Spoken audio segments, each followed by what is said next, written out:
Knockabout. When I got that plaque and it said the Scrapyard on it, that is something I'm really proud of. I never thought that I would hit that mark. So it's really hard for me to say, like, where's it gonna go from here? Break down street beefs. We're not on good terms with them. We were told that we needed to remove the name. And if we didn't remove the name, we'd have to pay 50% of our revenue. If they don't want me putting my fights on their channel anymore, guess where they're gonna go? On my channel. You are just doing so much and everyone's talking to you and there's so much going on. People were coming to you the whole day just like, how can I help? How can I help? And I talked to your wife. She goes, are you gonna tell us why revenue's down? So I did a deep dive. All of your content dropped off the map that had nothing to do with the way you were filming or editing. Are you familiar with an analytic called playback CPM? No.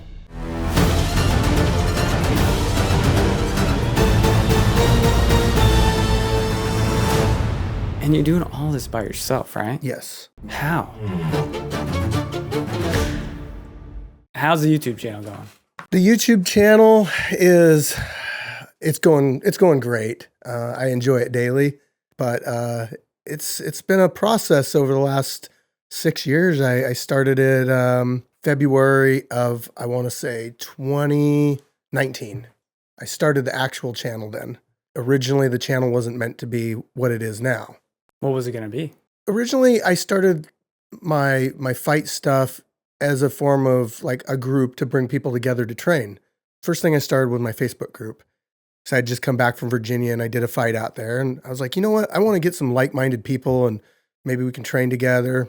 Came up with the name, The Scrapyard, because the scrap in my yard. It's a good name. Yeah, so we're training in my yard and stuff. And then people in the group, they'd seen my fights on YouTube and they were like, well, why don't you do fights? I was like, well, I don't know about all that. I don't know what it's like in Washington with laws. And they go, well, we'll look it up. And they did. And they said, no, you're good. And then so I started to kind of think about it. And then my coach convinced me to build a ring in my yard to train. And I was like, okay. Built the ring in my yard. Well, my wife was out of town. She came back with a ring in the front yard. And love that, by the way. And people started coming over and training. But then it was just a matter of time before, like, hey, let's do an event. And I come from a background of mixed martial arts where, I knew the process of like what is needed safety-wise, responsibility-wise. I'm a little bit older, so, the responsibility factors there. And so we put it together. We had our first event in July of 2020. When we came out, I was like not sure what to expect. Definitely like intimidated, right? Yeah. Like showing up and I'm like, oh, there's going to be a bunch of like scary dudes here. But everyone was so friendly. It was like, it really took me back. Like I was shocked at like how nice everybody was. It was so cool to be able to like talk to the fighters about their fight. Like they're all nervous and everything. You get to like hear like their strategy and all that. And then you watch them fight and you're like leaning against the cage, like watching. And then afterwards you get to talk to them about how the fight went. Like that was the coolest thing on earth for me. I think that you might be onto something too. And I've wanted to do more of that in the past. We've done pre and post fight interviews, but I want to go more of the angle of almost building a story or building a connection to the fighters and then seeing the fight. Because currently it's, you see fighter A and fighter B fight each other, but there's no context or backstory to it. But having a little bit of backstory, it could help build characters, So yeah, people can that's something I've been wondering about. So like, some of your biggest ones that on your channel, biggest performing titles are Death Sentence, right? Yeah. And he wasn't one of our fighters. He came out and made an appearance, but yeah. Yeah, but like some of these guys that have like a following or have like a crazy name or something, that seems to like help. So I've been wondering like how much of you is the promoter? Are you focused on like building characters in the scrapyard and everything? You got like Barn Dog is a big one. Yeah. I watched like all Barn Dog's fights. Yep. It was really cool to see him fight when we were there. Yeah. So like, do you think about that a lot? Like I do. I just haven't taken the steps to push to build characters like that yet. Because everything that you're seeing is organic right now. All the way that they act. I mean, they might be acting a certain way just because the camera's on them, but I would like to I do push people. I in my intros, I say, hey, I want you guys to really like be yourselves. I really want you to like, associate with the camera and not be just like, hey, I'm Joe fighting out of, wherever. People want to know more about you. I just, I need to dig a little bit deeper into it and find out like, how can I really kind of push this maybe more professional wrestling way of like, if they're wanting to do that, Yeah. I remember you telling people like, don't use your regular name. I'm like, trying to come get up with away a good from that. name. And the reason is because when you have Joe come out and fight, and then Joe comes out and fights next month, but it's a different Joe, it's like people look it up and like, well, I'm going to go see Joe's fight. I'm like, well, this isn't Joe. So I'm just asking the fighters, like, come on, just like make it something else, like Joe versus the volcano, like make a different name. It's true, because they do have those characters, and like when you go and see on your wall, you have like all these different names. You're like, who's this guy? Like, who's this guy?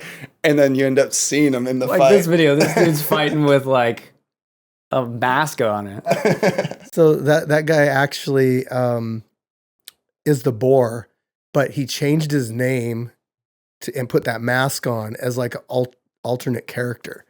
But his record, like I still put his record, what it actually is on there. Like he's still the same person. Yeah. He still fights with the same shirt on too. So it's like they have their own personalities. Yeah. And when you see them, they're like, I mean, it's almost like professional fighting. You see your favorite character and you're like, oh, I watched this guy, beat all these different people. Now I can see him in person. One thing that we can do that amateur and professional fighting aren't allowed to do is we can allow fighters to wear a mask. We can allow them to wear whatever shirt they want. We had a fighter, he wore a dress in his fight and he whooped his opponent's ass. It's like, hey, if you want to do that, but you got to know, like, you're going to have to be battling people in the comments section for years. And so certain fights I post, repost, edits and all that stuff, I do get like, the back and forth that, but yeah, we allow people to be themselves, be a character, to build their social media up where you don't get that. You don't get seen by millions of people fighting amateur ever. Mm-hmm. Yeah. I was kind of surprised. I thought when we showed up to attend, I thought we would see more fighters really like trying to build their social media profile. And I don't think that that's good or bad, but it didn't seem like that's what most of the guys were there just for like their first experience or one of their first experiences fighting in like what seemed like a very like supportive, comforting environment for that specifically. Yeah. Like, it seems like gyms like bring out their like really raw guys for like a gentle start. Exactly. We consider what we do similar to what's called a smoker show. So if you're a boxer, you're training in a gym, and your coach comes up to you and says, "Hey, you've been training here for a little while. I think we want to put you on a smoker show." Well, what it is it's an unranked exhibition. They're still going 100%, but it doesn't count towards your record or anything. And it's a way for you to get some experience without negatively or impacting your future, I guess. So you mentioned legalities. Mm-hmm. I've been dying to understand, like, what are the legalities around hosting a backyard MMA promotion? I don't like to call it a promotion because we're a bunch of guys that are getting together and we're, putting some gloves on and hitting each other. Now in Washington State, we have a mutual combat law where if you want to fight somebody, you can legally walk up to them, say, "I want to fight you. Do you agree? Do you agree?" And you can go to a park or wherever and you can fight each other. As long as you're not destroying property or causing like a major disturbance, you're good. With us, we're way more professional. We give them gloves. We have rule sets. We have a referee in there. So we're taking, the mutual combat law, but we're really putting a lot of fluff, a lot of safety around it, because we don't want people to come out and get hurt. We're not trying to just get like 1 million views on a video just because of how violent it is. We want people to go out there and be able to get a fight in, and everyone comes out for a different reason. So we want people to come back too. We don't charge any admission fees. They're actually private events. Is that part of the legalities? Like, could you, if you charged, would you then be in a different category? I think so. It's kind of one of those things that just, I've never done it because I feel like if I just don't do it, I avoid that whole like anything that could be. And then once you start getting money involved with stuff, things change. People change. You get a lot more hate coming in. I know that the promotions out there might not look at us as being competition because we don't charge admission, because we're not paying fighters. We're not doing any of that. It really is just a place where people can come out and get some practice in and leave. So we're relying completely as far as like, our revenue and stuff with views on YouTube. But it never started out that way as far as my reasoning for starting the whole thing. Yeah. It seems like you're almost like at odds with yourself in that sense. Like if you wanted to think of it as a promotion, really go far in like building out characters and like making it all very exciting, charging admission, all of that, you could, but that, and you would probably be doing a lot better. Like the sky could be the limit, but like it's also maybe that's just not what you want to do. Well, yes, I want to keep what we have like it is now. As far as the character building thing, that's a little bit different. Like I'm down for that. If people want to like invest in themselves as a character to build their social media, that's helping them out. But I start charging admission, that's only going to me. And I'm not in it for that. And I don't really feel like I want to make anything out there about that. The environment that when you guys came out, you saw everyone's just out there having a good time on a Saturday. It's like what people look forward to every month. But then you start like, well, I'm going to charge everybody for this. I'm going to charge everybody for that. Then it just, I know that the way money changes things, and I like it how it is. I like everyone can use that stress release, that environment to come out. Now I may do something down the road as far as like throwing an event on an amateur level where we would have like admission and all that, but that's going to be, but no. It would be actually like I would rent a place. There would be cost involved with the camera setups and like people would be paid, but it would be a legit event. It wouldn't be like what we're doing. So I think it's your rule that you don't allow anybody to come to the fights unless they're fighting or they're a +1, right? Yeah. And why is that? Because our events are private events, and I feel like the community that we have out there respects the rules.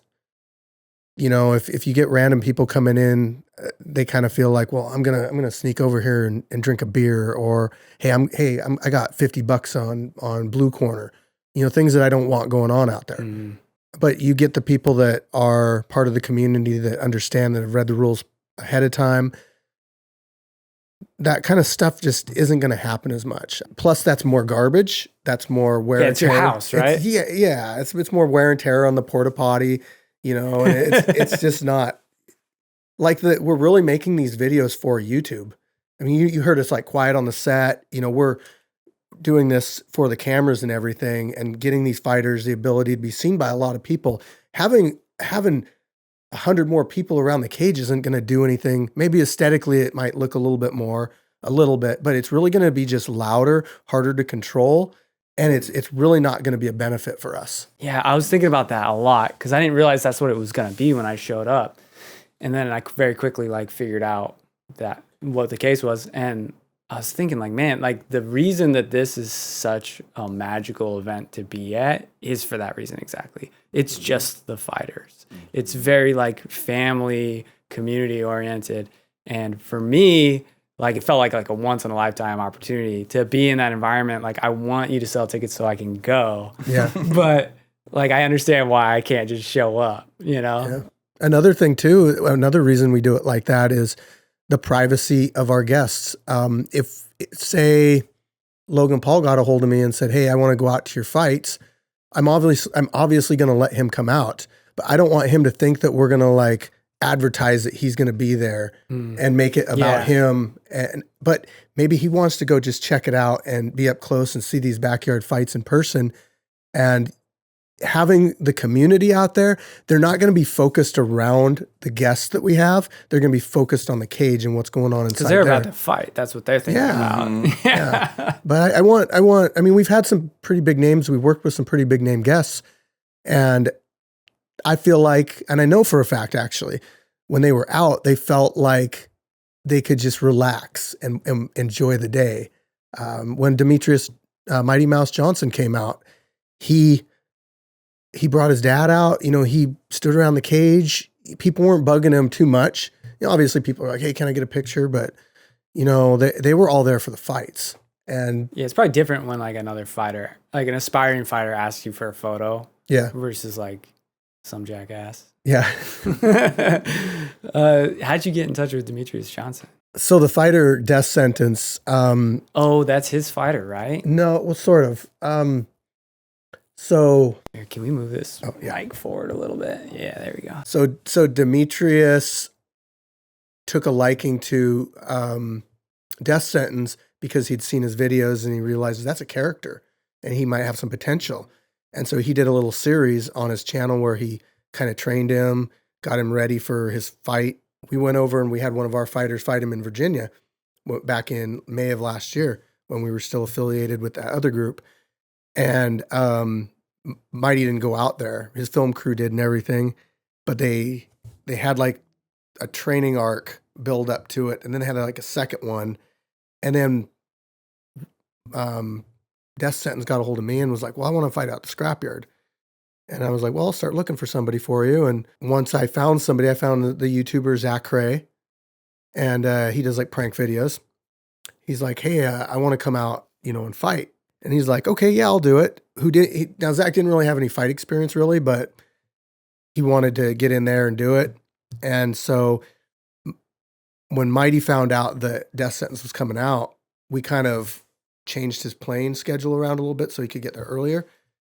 He brought his brother and somebody else with him. He brought Wing C with him, who's another like really super viral fighter. He did a match with us. And so they trained with Mighty Mouse out in Puyallup and they came out to the Scrapyard on Friday before the fights and they trained. I got trained with Mighty Mouse a little bit. And so the next day was the fights. Zach Cray came out. Zach Cray brought Fred Bayer with him, Durf. I wasn't as familiar with him, like, because Zach was the one that I talked to first. But Fred has 2.12 million. So and you've probably seen that one where the balloon pop thing. He's a prankster and he's done stuff with Larry Wheels and he came out and did like a big glove boxing match with Wing C. They just made it all great. Like their personalities, like they knew how to like really grab the cameras and focus them on them. And so, yeah, Zach Cray fought Death Sentence, and it's crazy who shows up at the Scrapyard. You just never know. I mean, do you ever think about like, I mean, from like a business perspective, like you said, there's only two states that have mutual combat. So there's only 2 states where you can do what you do, and it just happens to be legally. I mean, there's states that really care, and there's states that don't care, and then there's states that it's like legal in. So, I mean, if you go to a state that like, well, they just don't care, but you're kind of playing with fire at that point because you don't know. But like you just happen to live here anyway. And then like, it just seems like fate, right? Like you have you have kind of like a monopoly. You're like the only one doing this in Washington, right? Yeah. So it's like coincidence that this just lined up with who you are and what you want to do, and it's legal here. Yep. No one else can do it. You've got like a monopoly basically, and you're the first one to do it here. Yep. So you've cemented yourself ahead of everybody else in this new vertical kind of. And all these other people want to like get in on what you've built. Mm-hmm. And like all these collaborations that people want to do. And you're like, well, it's just me in my backyard. Yeah. But at the same time, like you've built this 1 million+ subscriber YouTube channel and no one can really follow you because either it's not legal in their state, or you just amassed the biggest following way ahead of everybody else. And people want to be associated and want to fight with the bigger following group. So if somebody were to start a smaller one, like, well, I kind of want to fight for these ones that have like 1 million or 2 million on Instagram. Exactly. You're way too far ahead. Yeah. So like, do you ever think about that and like feel like, wow, is this really like right place at the right time kind of situation? Or I do. I believe in fate. And there's been a series of things that have happened over the years that have been coincidental that have led to this. My job that I had working for the U.S. Navy as a welder, they sent me to Virginia, where the biggest backyard fight in the country is, that I'd been following. And I'm a former fighter. I went out there and did 2 fights. And that's how you got Inspired. connected. inspired, yeah. Okay, so yeah, you're talking about street beefs, which is, so let's get into. We're not on good terms with them. Yeah, there's a lot of reasons, but break down street beefs, what they are, your relation to them, and how they were involved with your start. yeah, I'm gonna be straight down the middle with this as far as everything. Yeah, we keep it high level. Yeah. So I mean, I'd been watching them since I'd probably say 2015, 2016. Coming from a combat background, MMA, like it really caught my interest, and I joined their Facebook group. So they're like the other fighting mutual combat, because that's legal in Virginia, right? It's not. No? No. Oh, okay, interesting. No, it's but not. they're like the other channel doing They're bigger. essentially They're bigger the same than us. thing. Yeah, they are. They have more subscribers. They do. I don't know if I'd say bigger when I looked at the analytics. Well, that's up for debate. Some people only look at a subscriber count, and that's all they go off of. But they've been around since 2008. Their purpose in the beginning was to create a place for people to solve beefs that it was going to escalate, and they wanted to right. It's like a former gang member, right? Who Yeah, wanted to give people a way know, to settle it without blood. a good reason to put death. something together. You're helping people out. But I think over time it's sort of evolved into more of a sporting, more like what we do. It kind of had to, right?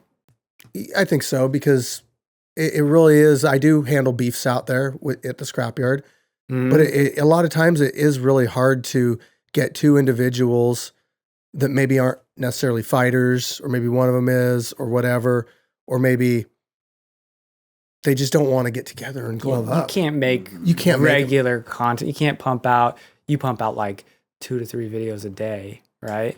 When you combine shorts and long form, yeah, I do. If it was all beefs, you couldn't need do people that. constantly beefing with each other. There's no way. It has to grow into like a sporting league of kinds. Yeah. But then, like what you did for yours when we came, the very beginning was a personal beef. I think it was between 2 brothers, which was like, the best fight of the day. It was so cool. It's like, let them duke it out. You shouldn't have done this. You shouldn't have done this, and let them squash it. They said, hey, we have a beef with each other. We want to fight. And we talked about it ahead of time. I said, well, what do you guys want? Do you guys want to do like a 1 round kind of deal? Whoever quits, it's over with. Or do you guys want to do boxing or MMA rules? Like, we really want to establish that ahead of time, so that my referees can make sure they're safe and all that, but also get it out of their system too. Like, if they do have a real beef with each other, they need to handle it and feel like it's over. You could see how real it was too. Like the emotion, like that meant something to them. And then you could see like how it kind of fixed things too. Like at the end. Yeah, at the end they resolved and hugged it out. They and left it's like, it in all the right, yard. We both pummeled each other pretty good, and we'll take that. Yeah. Speaking of characters, I keep getting distracted. We have this fights rolling on here. We got a Power Ranger fighting. Yep. So that is actually Crazy Legs. He's fighting Saturday. Name. All right. And he's one of our kind of OGs. So I usually typically associate the OG term with the back in 2020 where we had the bungee ropes and all that. Fighting in the dirt. Yeah. That was crazy. Yeah. But he came around, I want to say 2021, probably around February or March. And I believe he was at like our first barbecue that we ever had. So, and he's been around ever since, It's fun to see going back to your original videos and the progression of the change of your ring. It started with people just in the dirt, just going at it, and now you got the full octagon and people, like hexagon. The full hexagon. Excuse me. That's right. Yeah. You've come such a long way, and actually, this goes back. I wanted to mentioned something at the very beginning when you were first developing this and you had gotten people together and you guys were, just training and doing just little fights in the front. Did you start it as a YouTube channel right off the bat? Or were you guys like doing the fights and then you came up with the idea like, hey, like, why don't we make this into a video? Like, did it start organically, or did you go into the training originally planning to record it? So I wanted to record when we were training, even if before any of this, if me and my buddy got together, I kind of wanted to record it because why not, And to like watch your own stuff and learn from your own So fighting. you just always did that anyway. Yeah, because I couldn't at work when I was training because there were no cameras allowed inside the, they called it the central industrial area. And this is back, we would just. At work? We weren't fighting at work. My boxing coach was training. So my boxing coach trained it's a me at work. shipyard. Yeah, I started training in like 2014 for boxing, and my boxing coach and I would go at lunchtime and we'd beat each other up at lunch break. We had an area, but we couldn't film it or anything like that.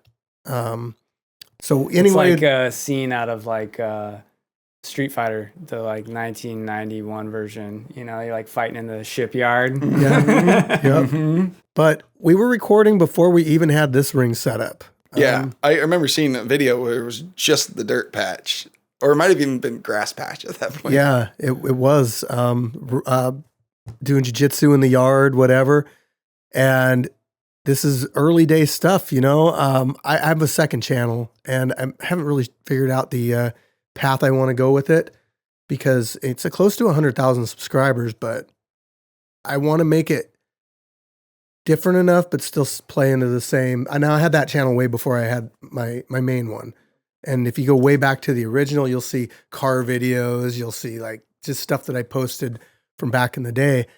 But then I started putting this stuff on it. And then I decided like once I made the Scrapyard, the name the Scrapyard, that's when I made this YouTube channel. And this was before you went out to Virginia, right?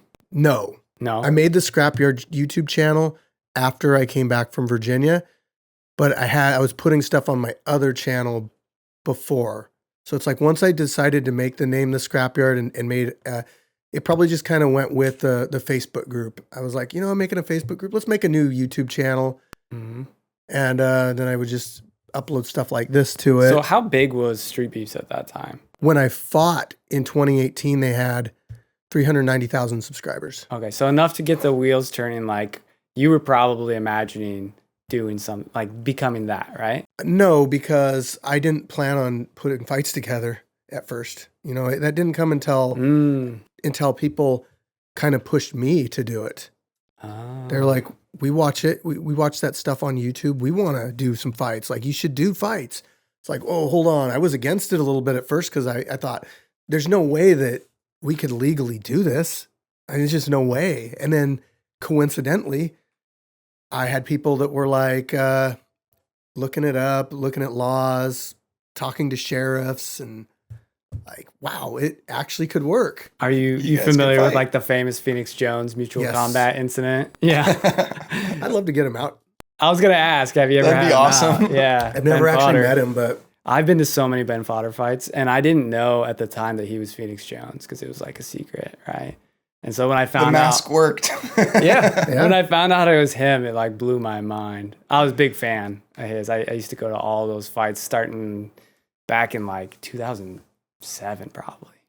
Yeah, the Pacific Northwest fight scene is it's something special up here, and I really try to have as good of a relationship as I can with all the promoters and gyms and stuff. But from their perspective, they might look at us as a threat or look at us as being negligent until they decide to come out and check it out in person. Because I'll tell you what, there's been a lot of opinions out there, but if somebody's just like, hey, I run so-and-so gym out in Bellevue, can I come out and I'm interested in like maybe getting a fighter or two out there.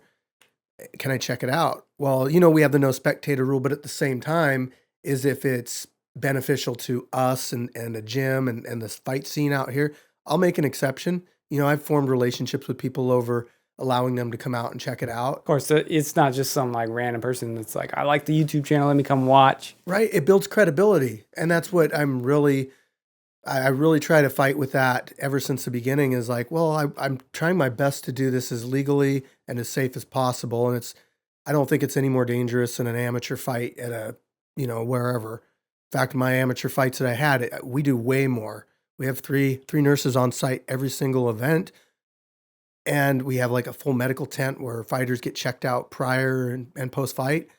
And we have put them on medical restrictions if there's an injury or something. So we're going above and beyond. We want people to come back. We have a leveling system when we match our fighters. We match within weight, 10 pounds of weight. So, I mean, we really want return customers. We don't want people to feel like, oh, they set me up to get my ass kicked and I never want to go back to that place again. Now, some people might feel that way or it might happen that way because it's a fight. You get in the ring and dude maybe watched Rocky before he came out that day and just had some motivation and decided like, I'm fighting for something else today. It happens. I mean, I've seen street fighters beat up legit sanctioned fighters with records before. So a fight's a fight. Yeah. I just want to chime in and just mention how impressive that whole production was. Like when we showed up, I mean, I had no idea what to expect, but you have this whole spectrum of volunteers of everybody working together in this coordinated effort where, everybody knew what they needed to do. And people were coming to you the whole day just like, how can I help? How can I help? And like the community was so tight knit and it felt like a professional, like we were at like some special event, which is exactly what it was. And the way that you paired the fighters together, like you could see like every fight that we watched was they were such good fights. Every single one. There wasn't like one where some dude just got pummeled by the other. Like it was, I mean, it does happen. There was maybe one or two, but they were still like the same size. Yeah, the matchmaking is not careless, right? Yeah, But we have tons of footage of you guys just going back and forth on like, should we match these people together? Is that the right fit? Yeah, and that's 100% my matchmakers. I instruct them how to do the matchmaking. But at the same time, those are the volunteers. They're the ones doing that, and I have to give a shout out to those guys. Same with my nurses, like they're coming out and volunteering, and I have to shout them out because they're doing that. They're and they're really good at it. It must be a burden that for you as a YouTuber to get content, you have to put on this massive event and work all day long, and then do all this editing. And for us, like we make music, we just go over to Travis's house and we close the door and we just make music as often as we want.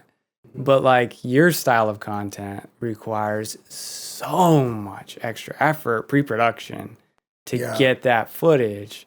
Like, do you think about that a lot? I have to. So we do an event every single month.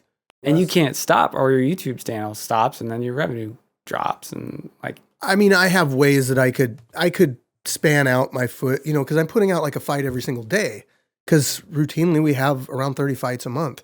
So 30 days in a month, roughly. Which is crazy. Both of those things are crazy. The fact that there was 40 fights the day that we showed up is bananas. Like we were there for 12 hours. No, eight or 9 hours. It was a 9 hour day. 9 hours, and there's still 10 fights to go, and we left. And you then wanted to duke it out. and then also the fact that you're really putting out like 3 videos a day, by the way, which is insane. I'm actually putting out if you count 4 to shorts 5. And live streams and everything. Yeah, 4 or 5. 4 or 5 because I will live stream periodically, and then I will put out 3 shorts a day. I'm currently putting out about 3 shorts a day. That's changed a little bit recently. And then I usually put out a full length edit every day. And you're doing all this by yourself, right? Yes. How? And you have family. How many kids do you have? 3? 4. 4. One's moved out. I got a 17-year-old, a 15-year-old, and a 10-year-old. How do you do it? Well, I quit my job. Well, I mean, even this is your full-time job. Still, how do you do it? There's a lot. I'll take you through the process a little bit. So, as I said, I do an event every single month. I have a checklist of things that I need in order to make sure that event goes as planned.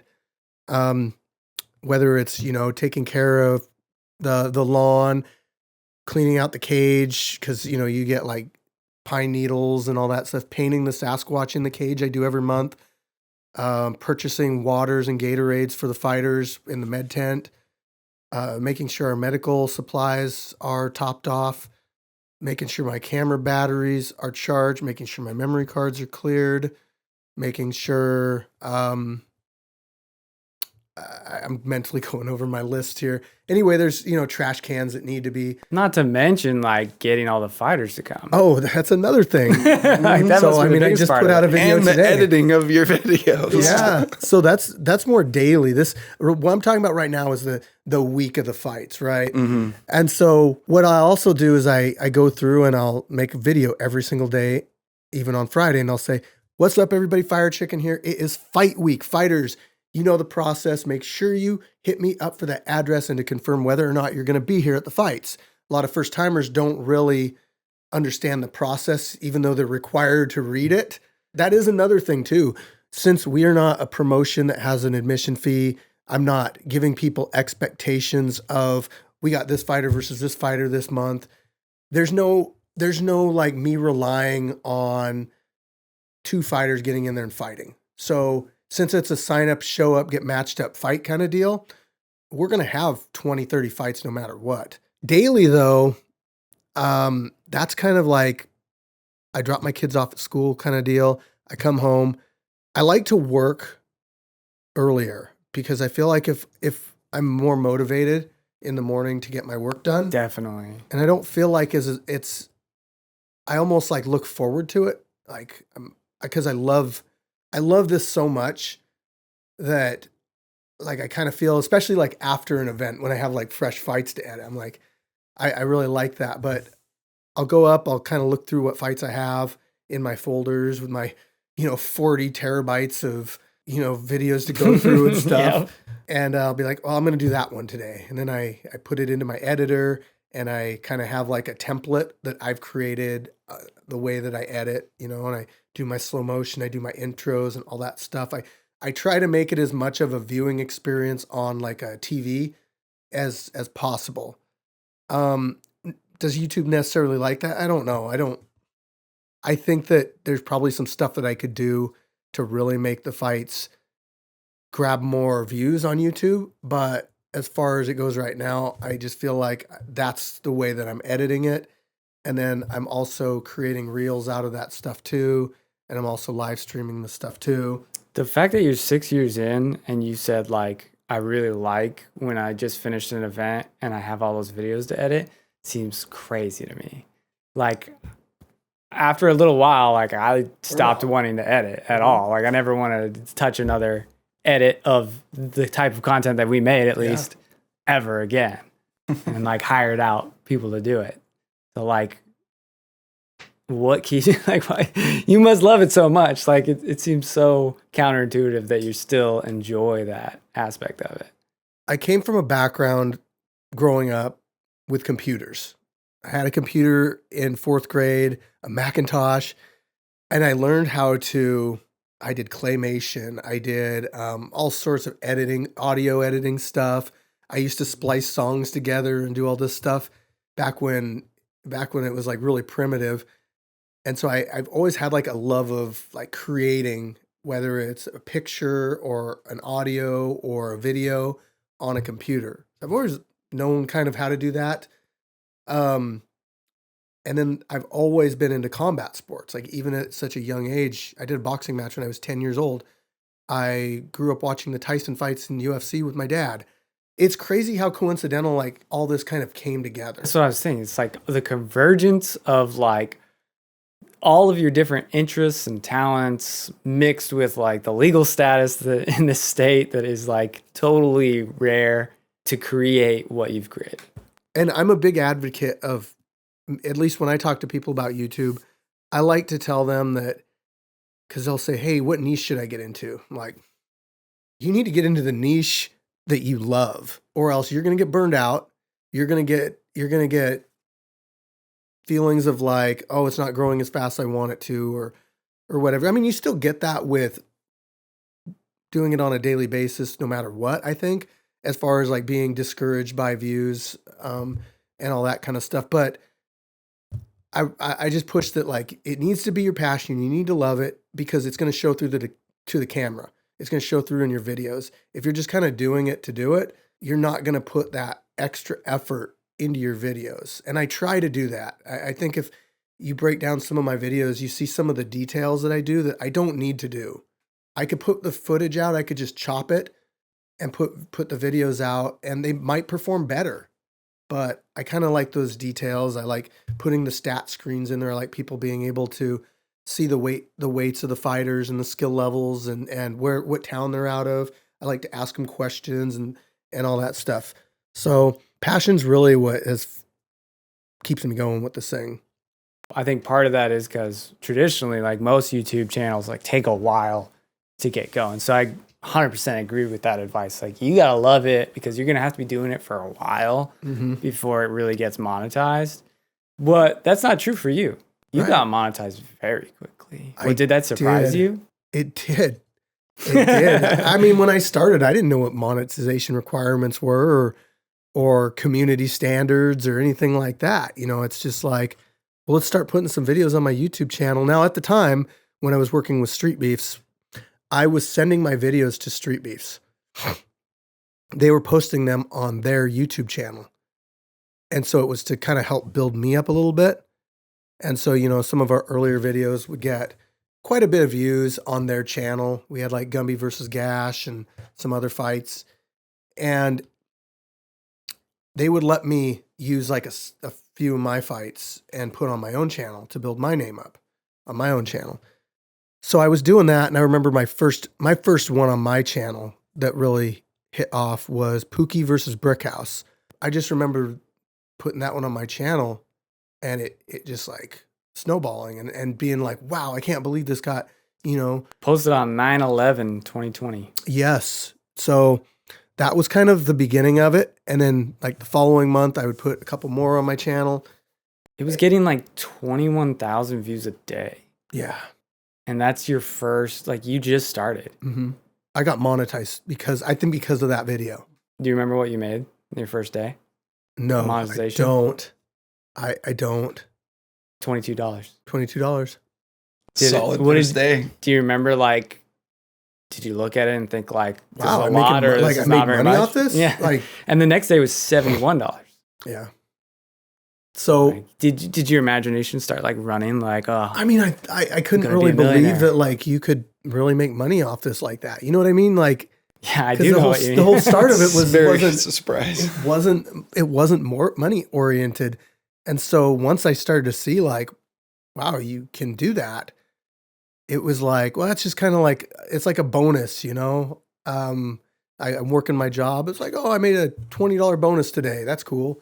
You know, but it escalated because you stack videos on your channel and everything. So we continued that, sending our videos out to Virginia until about January, February of 2021. So this is the time that we built the hexagon. So not very long. No, right? Not very long. I can tell you what happened. Yeah. We built a hexagon. It looked really nice. It had a turf floor, very aesthetic, slow motion replays.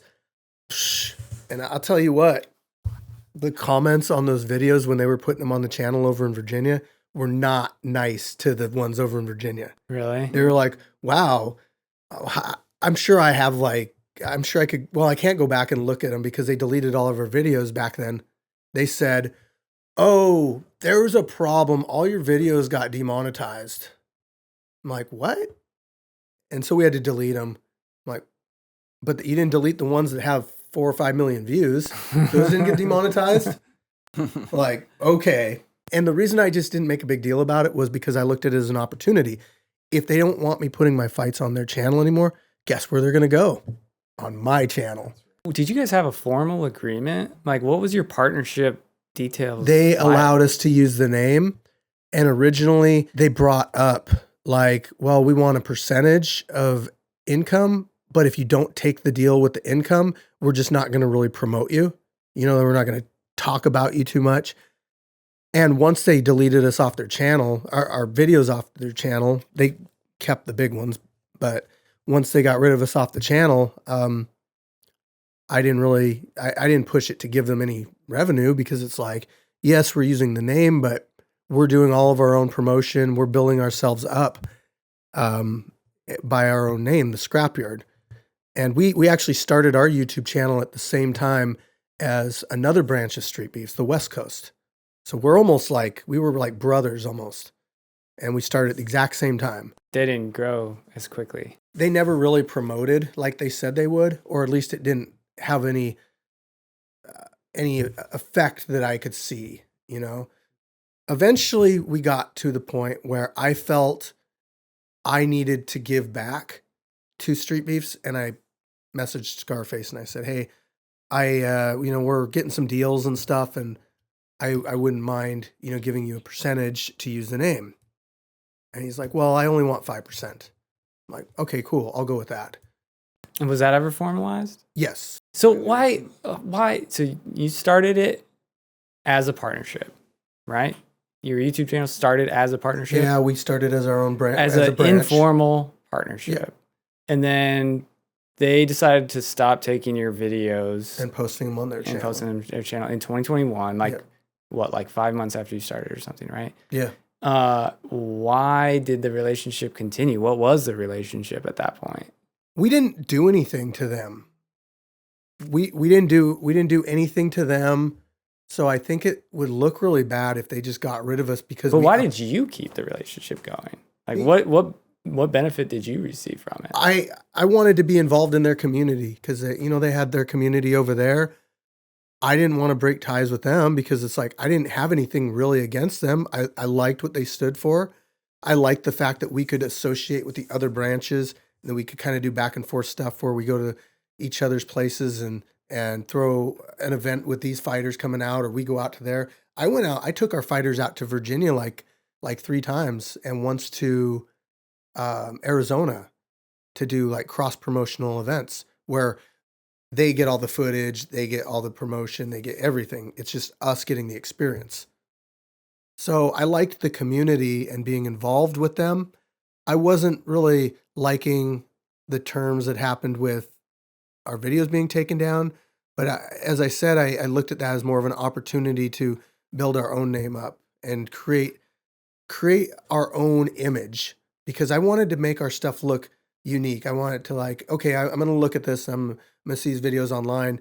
Our stuff looks different enough from this one and this one. But people are going to gravitate towards us because they like the camera. They like the shipping containers in the background. They like the turf, like whatever makes us unique. And I just wanted to stick with them because it wasn't hurting anything. Just maybe a little out of loyalty. Yes, loyalty was also because they did give us that boost in the beginning. Mm-hmm. They allowed us to use the name. They brought us in as a branch. We were still considered a branch.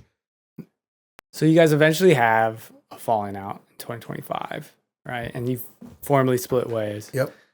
Was it from that point in 2021 that tensions just kind of like continue to rise and you kept having problems, or was there like a period where it was a really good relationship after that? It actually went up and down. So at first, 2021, I was dealing with this individual that was one of the main people at Street Beefs, and he didn't like me at all. He was like their editor. He was their organizer. It wasn't the main guy, but this guy did not like me. Look, with me, if somebody comes at me in a way that I don't like, I'm going to stand up for myself. I'm going to say, hey, look, I'm doing this my way and this is my footage. Or you know what? I just stand up for myself, right? And this person kind of tried to like almost bully me into like doing certain things with my videos and that. And I didn't like it. So I would stand up to him. So he just had this like hatred toward me. So the whole time that, I was involved with them, I knew that guy didn't like me, but none of the other people that were in that organization showed that they didn't like me. I know they probably talked and stuff, and we were on the other side of the country doing our own thing. It's like, plus we're still doing events that involve them and going out there. And I always felt like someday I could make things right with that guy and that me and him could be okay. And I mean, I went out there, I sparred him a couple times, and he wasn't like trying to take my head off or nothing. He was respectful. I was like, you know what? But he was also really, really loyal to Street Beefs. I think he was so loyal to Street Beefs that when an issue would come up from above, and he would be the kind of the enforcer, the one that would get a hold of me and say, hey, we're doing this. And if I would say, I don't like that, he would go and say, hey, he said this, like he didn't like that. And then it would cause some tension. That guy was the head guy's best friend. Like you couldn't separate them. He was like the head guy was like the best man at his wedding, you know? And one day I go in my Facebook group and I see that guy's been banned from my group. I'm like, that guy's like your son, you know? Why did they get banned? I got the real story, not the story that they put out publicly. And he was gone. So when that happened, I felt like, well, maybe that means that I can form a little bit better relationship with the main guy, because I've never had anything against him. Like I've never personally gone head to head with him for anything. And we've always been respectful to each other. And so when I was online looking up trademark stuff, because I wanted to trademark the Scrapyard, I noticed somebody was trademarking Street Beef Scrapyard. And I thought, oh, they must be like trying to cover all their bases and they're trademarking their name. They're trademarking, you know, like, okay, because it had our logo and stuff.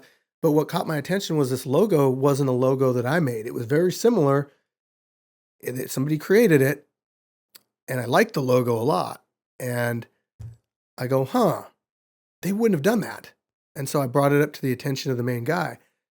And he goes, that's not us. Somebody's stealing our name. I'm like, whoa. So since I caught that, he got a lawyer. We came together. I was involved in all the emails. I put money in on it for lawyer fees and all that to save the name Street Beefs and get these imposters taken down. And we won. We saved the name. Wow. And I was promised to get the name Street Beef Scrapyard that I could trademark, but they ended up signing a big deal with a company where the company gave them like $1 million, but they get like half of their revenue monthly. And so that company came after us. It was like, well, we want, because you're using the name. I'm like, whoa, like but I'm not involved in any deals or anything. And so we weren't able to get the name Street Beef Scrapyard. In fact, we were told that we needed to remove the name. And if we didn't remove the name, we'd have to pay 50% of our revenue to this company.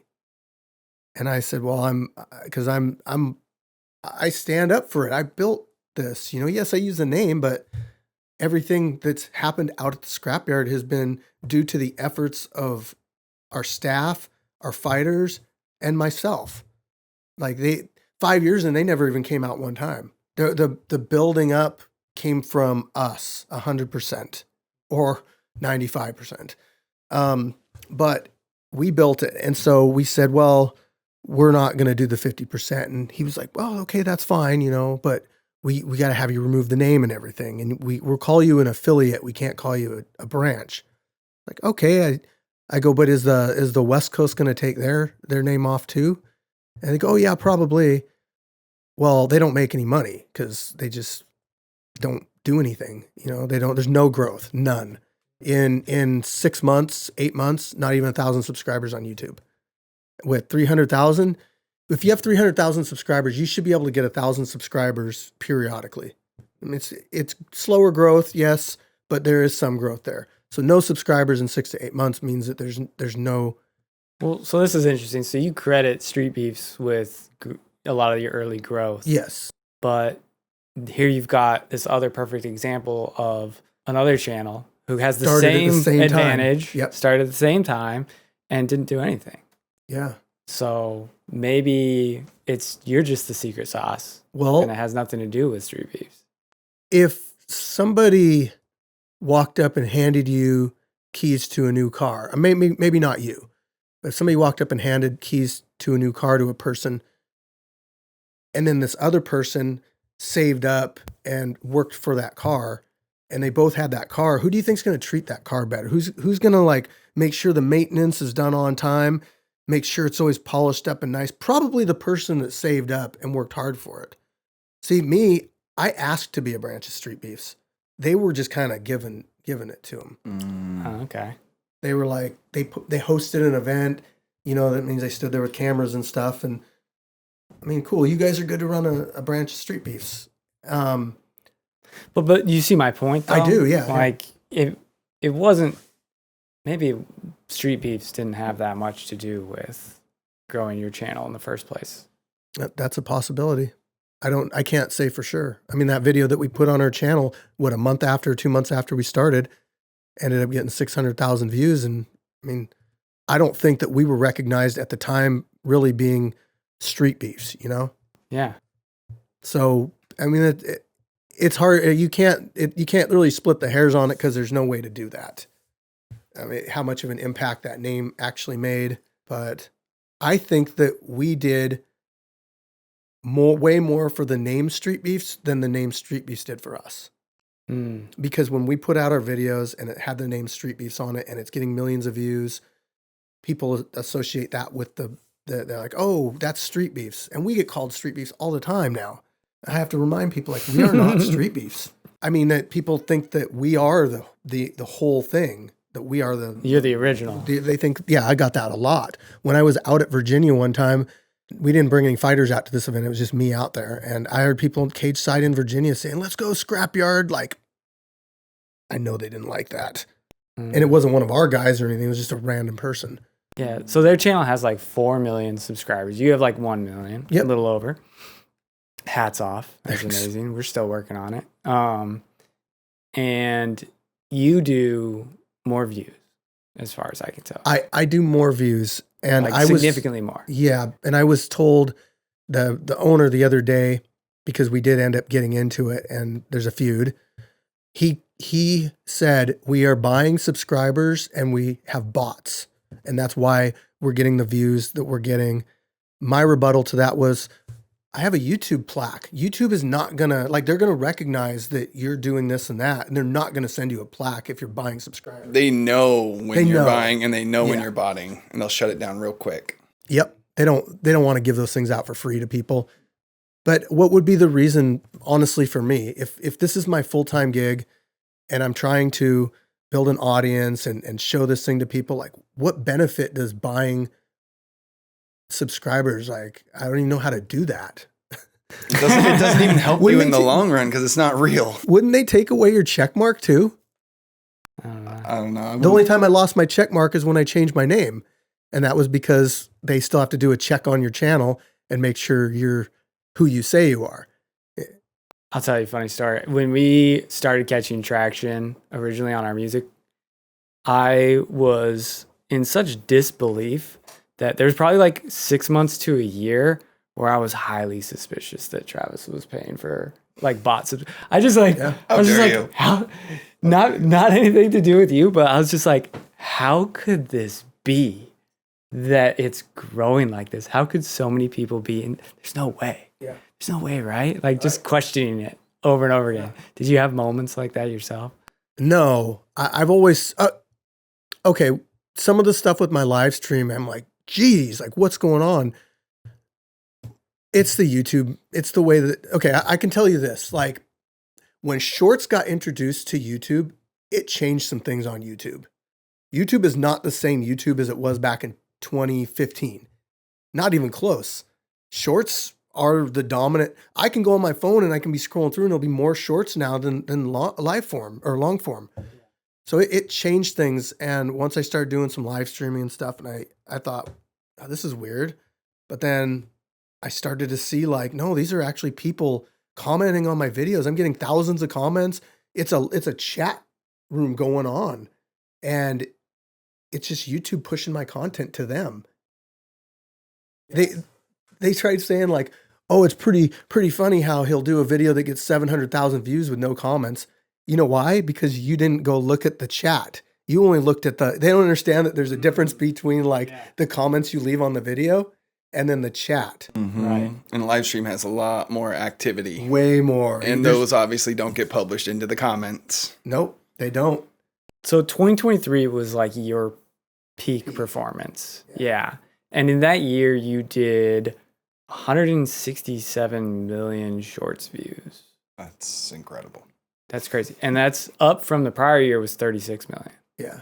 So you did like 131 million more views than the previous year on shorts. So I think I had a YouTube coach that was coaching me, and they were pushing me to do more shorts. And so I started kind of doubling down on that. They also have pushed me to do more of the membership stuff. They, because YouTube wants you to take advantage of certain things. And this coach would say like, well, you should focus in on your membership section, or you should focus in on this. And so that was probably about the time that, I started really pushing the shorts. So let me ask you this then. So you did that many shorts views in 2023, and it came at the expense of your long form, arguably, because your long form was like 35 million the year before, and then 26 million long form views. So, but is that because I started focusing on that, or is it because YouTube has shifted to be a little bit more pushing towards the short form content? I don't know. This is part of the question, but your revenue, like I think 8% of your revenue comes from shorts. Yeah. And like 80% comes from long form. Mm-hmm. So certainly you've put more effort into shorts. Like that year, 2023, you produced 882 videos that you published on YouTube. Yeah. Which is remarkable. Insane. It's incredible. But the majority of those were shorts. Mm-hmm. So it seems like, looking at the analytics, that certainly most of a larger percentage of your time than previous years must have gone to shorts. And, you speak very fondly of shorts and their power and importance on YouTube. And I just kind of want to challenge you and see what you think in terms of, like, I don't know, maybe revenue's not the thing that you care the most about, but in terms of revenue, it seems like shorts, I would call them a distraction. Yeah. Revenue isn't the focus of everything. I enjoy what I do. The biggest thing about leaving my job that I have now that I don't think you could, as long as I have enough money to support my family and everything, and to do some, things that I want to do, the biggest thing is time. And being a YouTuber, I have all the time that I can make time whenever I want. I can push things to the side. I can say, well, I'm going to take a couple days off of YouTube, but I can like work a little bit harder and stack things up or whatever. I'm so flexible now with what I'm doing. Couldn't do that with work. It's like, I got to be here and here at this amount of time. And then if I want to work on my stuff after that, I have, another chunk I got to take out. Then I have family stuff, like taking kids to sporting events and stuff. So I've eliminated the biggest time constraint, which was work, for something I love to do, for something that gives me flexibility and freedom. And as long as I'm doing better than I was there, yes. Are you currently doing better than you were at the shipyard? Yeah, definitely. Yeah. Definitely. But that, as long as I'm doing better than I was there, then I'm enjoying my life more. I'm living my life more. What slice of the pie, what percentage of your revenue would you say off the top of your head comes from YouTube? 40%. Really? Yeah. Where's the majority of it coming from? Well, if you look at the analytics, I had a big dip in 2025 October. Yeah, I want to talk to you about that in a minute. Or maybe it was before that. But anyway, there's a point where I had a big dip. And what do? It was a big enough dip that it was like affecting bills and that kind of stuff. Not like super bad, like, I just had to like tighten down some things. But it's so out of your control. Like you're doing the same thing, right? And then all of a sudden, whoosh, cut in half. Like cut in a third. Like, are you kidding me? So I started to try to look at different ways that I could use my content that I've already created different revenue sources, right? Different platforms. Different platforms. Not that I'm trying to leave the platform, but I started looking at Facebook. I made a Facebook page. Plus, I can build my Instagram, and then I can cross post. So Instagram doesn't pay me at all, and that's okay. I don't do the Instagram thing to make money. It'd be nice if I got paid for that, but I think I make like $10 a month off Instagram. That's wild. Yeah, but I form connections with people. I've got people following me that I can get in their inbox and talk to them basically whenever I want. And your Instagram's huge. Yeah, that's my like biggest platform. Mil. We just hit 1.9 mil. And it's like Crazy. a credibility thing. Like it like really it's almost like a social status platform Yes. where like people can see how developed you are as a brand. Well, I mean, if you're working, if say you're a famous person, say you're like, we'll say, I don't know, IShowSpeed, right? And I'm like, yeah, I got 1 million subscribers on YouTube. If I were to walk up to him and say that, he'd probably be like, oh, really? Because he even though he's got 50 something million, he's still going to recognize that you're doing something right. And it is a credibility thing. So having that bigger footprint on Instagram, if I message somebody, it's easier for me to get into contact with them as if I were just a small account. But again, I don't make money off that. But when I do post on Instagram, I either cross post when I do it off my phone, or I individually post from my computer. And then it's the same video, it's the same text, it's the same everything. It's just shown to a different platform. And Facebook does pay. In fact, they do better for me than YouTube does. You make more on Facebook than YouTube. Yes. Wow. And I've only really been building it for about 1.5 years. What percentage of the pie is Facebook? I would probably say, what did I say, it was 40. I'd probably say they're 50%. Wow. Incredible. And you have 77.9 members. 77. No, that's almost the 78. group. Oh, that's the group. Yeah, go to our page. That's impressive for a group. That's a huge. But still, group. yeah, 620. Yeah. That's a 3,000. solid phone. So we've gone from 2.2 thousand to 623,000 in about 1.5 years through No way. posting daily, and I also funnel people. So I have like the link in the top where it goes to our group, and I can funnel people back into the Facebook group, which is where they sign up. And so it helps with the flow of fighters coming in. Is the CPM better on Facebook, or is it just more views? Like, why is it paying more? You guys are like more into that stuff than I am. I've had to learn, as you guys know, when you start YouTubing, you have to learn how to YouTube. And I've never really honestly paid much attention to CPM or RPM or even necessarily like when the videos dip. Because it's like, well, I want that part in my video. I don't care if that's when everybody clicks off it.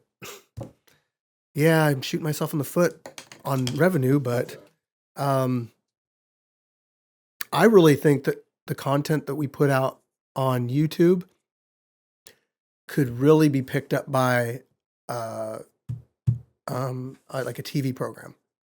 I really feel like the way that we put our stuff together, it's something that could be seen on a television channel. It definitely seems made for TV. Mm-hmm. And I know it's going to happen eventually where somebody's going to come to me and say, look, I got this spot where we can put you in, we can give you your own slot, and we could show your stuff. Because, yeah, I mean, I own all the rights to the name, the Scrapyard and all that. I haven't sold off any percentage of my business. Is there still any dispute between you and Street Beefs, or is that all it's like 100% settled? No, it's legally? not settled. Legally, yeah. Because as soon as I dropped the name, I quit paying the revenue. And as soon as they're not coming after you? No. And as soon as I quit paying the revenue, they found a way to get rid of me like right after that. And it created animosity. I wasn't given a phone call after 5 years of being in like a business relationship. Like they wouldn't answer the phone, wouldn't talk to me. It was like. And this is because it's new owners, maybe? No, it's not new owners, same owners. But you said a new group owns half of the business. Oh, yes. They're the ones that pushed for the name change, which we did. Yeah. But because of some dumb little disputes, whatever, they just kind of found a reason to get rid of us. So they weren't getting anything from us. They weren't getting the percentage that we were giving them before. So they probably looked at us as like, what are they giving to us? And you don't fear that, like, say you get a really good TV deal, they're going to come out of the woodwork and be like, They can't. They don't know the name of Scrapyard. Yeah. I trademarked the name of Scrapyard. Yeah. We don't use the name Street Beefs anymore. So It's all settled. Besides, we had an agreement that said that I could use the name for that.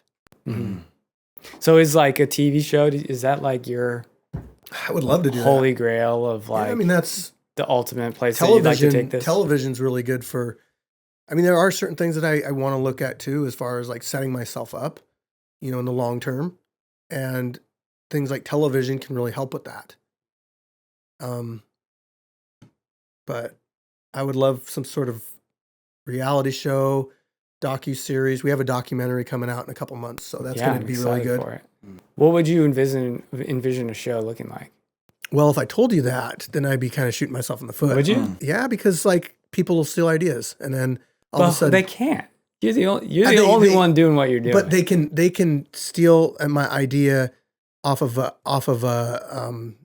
like a reality show. They could steal that and run with it, and you might not necessarily. It wouldn't be the same, but fair. Well, when you get into that TV audience, it's a different group. Your following doesn't necessarily matter as much. Yeah, but you've just the history and everything that you've built. Like, yeah. that's the ultimate version of this TV show is with you guys. No one else. I just want to keep good. that kind of stuff a little secret off my big plans because, yeah, that's fair. That's good. You've got your own unique culture and your own unique community it's separate from them and it's its own thing. Well, I think at one point, or maybe since 2021, February, they started looking at us as competition. But I've never looked at them as competition. I've looked at them as having their own thing. We have our own thing. Man, that's cool. Maybe it causes them to like improve. I always wanted them to do the best that they could.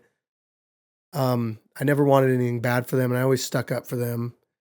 That's why I think it was really personal when they kicked us out all of a sudden, and I didn't get any sort of conversation. I thought that was like, wow, how could you like have an employee for 5 years in a really small, say you have a really small business and you have an employee for 5 years that you've seen a number of times that you talk to weekly, and then you have like a disagreement or a dispute or whatever, and you just immediately eject them from your life and block them and don't answer phone calls. Yeah. It's worse because it's a partnership, not an employee. Right. Mm-hmm. Yeah. I considered him my friend. I would send him stuff at Christmas time, like with shirts and stuff for his family. Not I'm trying to kiss ass or anything, but I was trying to show my appreciation and like, man, I look up to what you created, but I always wanted us to be at least respected for the effort that we put. And I never really felt like we were. I always felt like we weren't really treated like we created what we created, that it was all because of them. Mm. It's the way I always felt. So I think I was always looking for validation from the owner as far as like, I would try to improve what I have. Like, man, maybe he'll say, wow, good job on this. You're really kicking ass. I never got that. We did a collab with IShowSpeed. One of their main people were like, wow, that didn't get you very many views. Like, they saw you as a threat seemingly the whole time. Yeah. And then they said that I pay my celebrity guests and stuff. I've never paid a single IShowSpeed, Frankie LaPena, Zach Ray, none of those guys. They came out on their own free will. They flew out on their own dime and they wanted to associate with us. And they said, well, none of them have ever got in there and fought. And the only one that didn't get in there and fight was Mighty Mouse. I mean, come on, though. He's like the GOAT of MMA. Like, yeah, how are you going to matchmake with Mighty Mouse? I can't. He's a pro. 5v1. It's impossible. He's a pro, But we never even advertised him arguably the greatest fighter ever. Right. We never advertised him coming out either. He showed up and it was a big surprise to everybody. It's like, yeah, he's not the main attraction of what we got going on this month. So I've seen him at the local fights too, several times. Just hang out in the audience. Yeah. Yeah. I'm sure he's like friends with a lot of the fighters fighting, and that's why he's there. Yeah, he's really down to earth. He's a good dude. Seems like it. So, okay, talking about street beefs and talking about the future and setting yourself up. Mm-hmm. So in 2025, Street Beefs sold half of their company for $1 million. Yep. So that means they're valued at $2 million, which to me seems crazy low. It seems like they really got a bad deal. Yeah. Like I think they're worth a lot more than that probably. Yeah. So you do more views than them. So you could reasonably assume that you're worth at least $2 million. Does that seem crazy to you to think that what you've built is at least worth $2 million?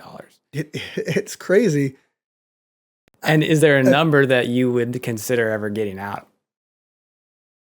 And that's tough because, once you do something like that, then you're working for somebody else and you might lose some of your creative control or, what you see as your income. Because you might not get any more income. You might get like a flat rate, right? Like a flat that you're going to get taxed to high heaven out of. So I've never thought about like a dollar amount. There's been deals where people have approached me, big names that are like, well, I want a portion of it. We'll guarantee this and all that. I've just been like, I'm not ready. What were you offered? You don't have to name names, but can you tell us what you were offered? It wasn't a dollar amount. Like, okay. No, it was like a guarantee of like, we'll make you this much, we'll make sure you guys are doing double of what you're making monthly, but you have to give us a percentage. I don't even remember what the percentage they were on. I want to say it was like 25%.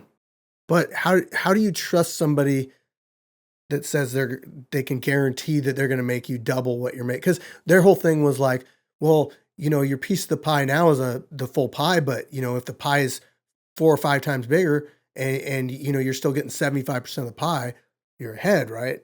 Yes, I agree with that, but how can you guarantee that you're going to give me that I'm going to get this big pie? Mm-hmm. Do I think looking back that person could do it? I think they could. I know who they are. I know one of the stars that they created. They created Drewski, so. I don't know Drewski. That guy. Okay. He's all over everything. Could this person have done that for me? Maybe. But I never took that deal because I wasn't at the time ready to risk it. And that was also fresh to getting out of my job too. So it's like, I just took a leap. Do I take another leap and hope that I don't fall? That's a tough one.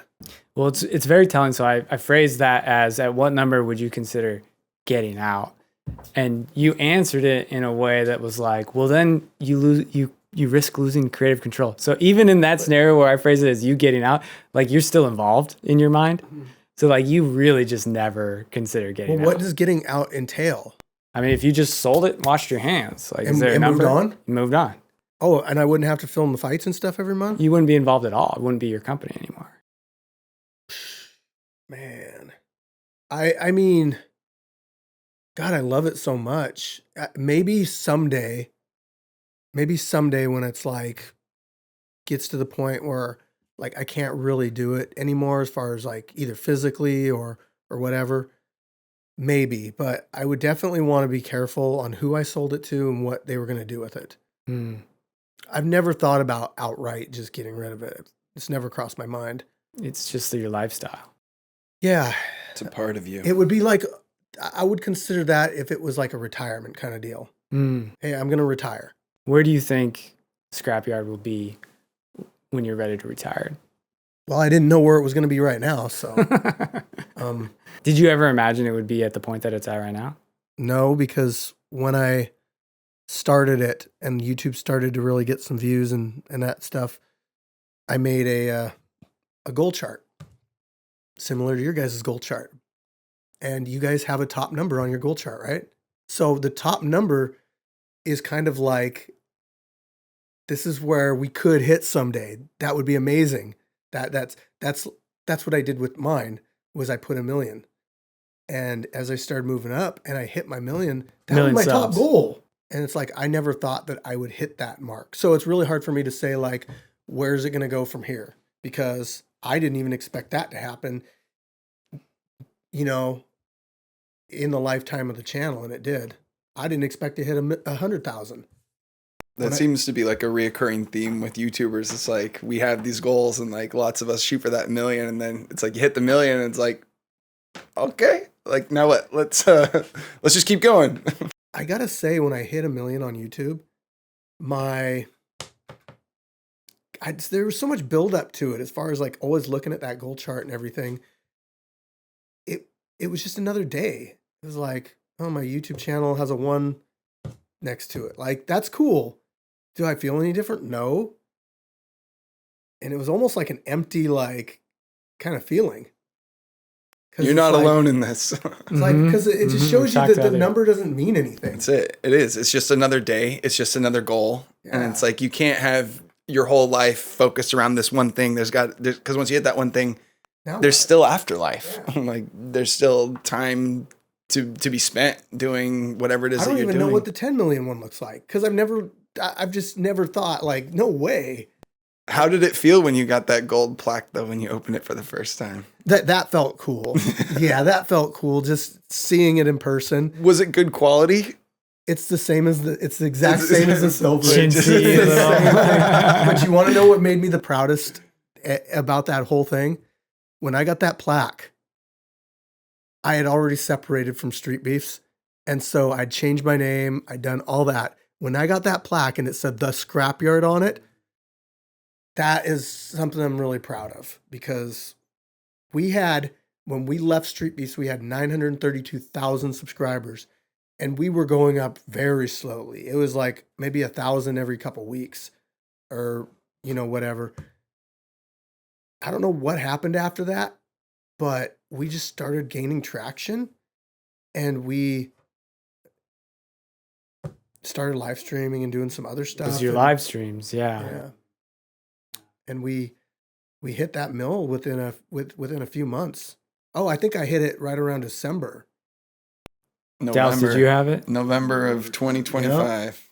Yep. So to go from, I would have had to buy a lot of subscribers to get to that. But they looked at it like it's impossible to do. It's like if you see something you can't explain, like a UFO in the sky, you're going to assume that those are aliens. But it could just be a freaking drone. It could be military. Like, you just don't know. Or you could say, oh, that's black magic. That's you just don't know. But you need to have like proof and details and know a little bit more about what you're calling out before you call it out. So talking about live streams, so I noticed an interesting trend, and I feel like it correlates with what I observed when we came and visited you. So kind of, I have this outline of your analytics over the years, and I kind of noted 2023 is the year of shorts. Like, you really blew up shorts growth, and you got like as much as 4 million views in a day from shorts, and 41 million views in the month of September 2023 alone. 41 million views, shorts views. Yeah. Like, that's bananas. And then I look at 2024 and I think, oh, this is the year of live streams. You started live streaming, and I started live streaming our events, crushed it with live streams. You went up from 228,000 live stream views that year to 5.5 million live streams. And then the next year was even more. Look at live streams. So you were at the event. You saw we were live streaming, right? Mm-hmm. But you can't find that live stream online. Do you know why? No. Members only. Fight day. We do a members only live stream. For one, it prevents our footage of the fights, of individual fights, getting out to the public. And I don't want people being like, before I get a chance to edit it. Mm-hmm. So I don't want people to be able to see Fighter A versus Fighter B, like they're anticipating this, and then it comes out a month later, but people have already seen it because the live got shown. So the live stream is for members. They can go in there, they can pay $4.99 a month, but they get a chance to sit and watch the live stream, be in the conversation. We have multiple cameras switching back and forth and all that stuff, making an experience. We got people in a commentary booth, and I'm constantly like upgrading things.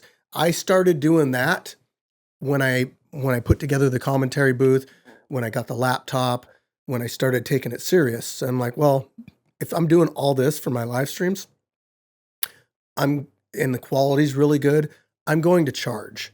And I'm not gatekeeping the fights. I'm just throttling when they come out. You know, like I control when that fully edited video comes out. I don't want you guys posting it before I get a chance to, or people just going and watching the fight on the live stream. No, I want that really good more cinematic looking content to come out first. So we try to make the live experience as good as possible for our paying customers, our paying fans, but it's not required because you'll eventually see those fights for free. You also do the live stream reruns. I do. Reruns as live streams. Yeah. So, and let me ask you about this. So in 2023, you started Scrapyard TV. There was like 1 month where you did all these rerun live stream compilations, like 10 hours or what, multiple hours. What? That is when it started. Yeah. And you had this 1 month where you absolutely crushed it in 2023 with these live streams. OBS. Let's see. You know what? You reminded me that I used to do that, and I would label it as Scrapyard TV or whatever, but I was doing it back then, and then I took like a big break off of it because I wasn't seeing the results from it that I was seeing. So I just was like, oh, I'm not going to do these live streams anymore. Well, okay. That's what I want to ask you about, because Scrapyard TV, you did 12 episodes in a month, almost daily for a minute there. And it went from live stream views went from essentially 0 to 3 million that month. One of the videos had 900,000 all on its own. So, and then you just stop doing that, and you don't really pick up Scrapyard TV style rerun live streams until 2025, like the end of 2025. Till like right after. So like, why did you stop? You said it didn't seem like it was paying off.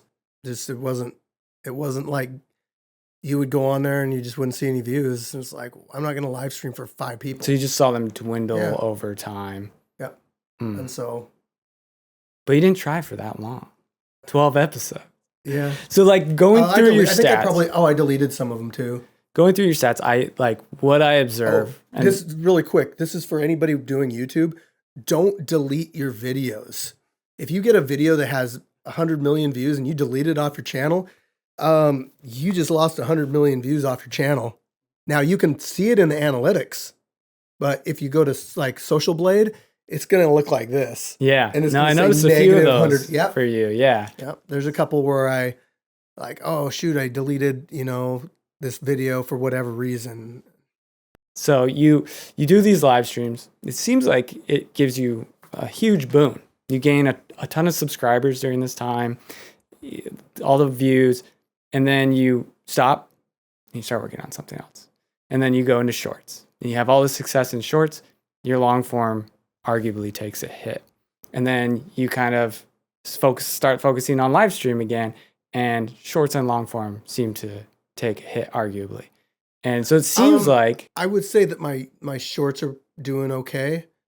I've had some in the last few months that have gotten hundreds of thousands and maybe even. You got half the short streams in 2025 as you did in 2024. So I didn't start picking up the shorts again, like really 3 a day, until I would say a couple weeks ago. This is what erratic. all of this it's drives. erratic. And this is how you were that day that we visited. Like you are just doing so much, and everyone's talking to you, and there's so much going on.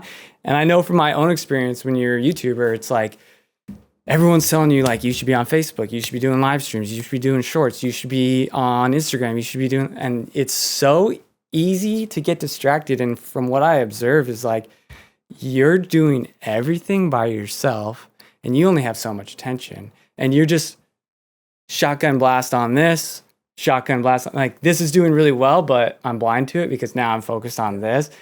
And wouldn't it be easier to get some help? Yes. And I think that this is something that pretty much every YouTuber we talk to really seems to struggle with. And I know it's a struggle for us as well, is taking that step to get some permanent full-time help.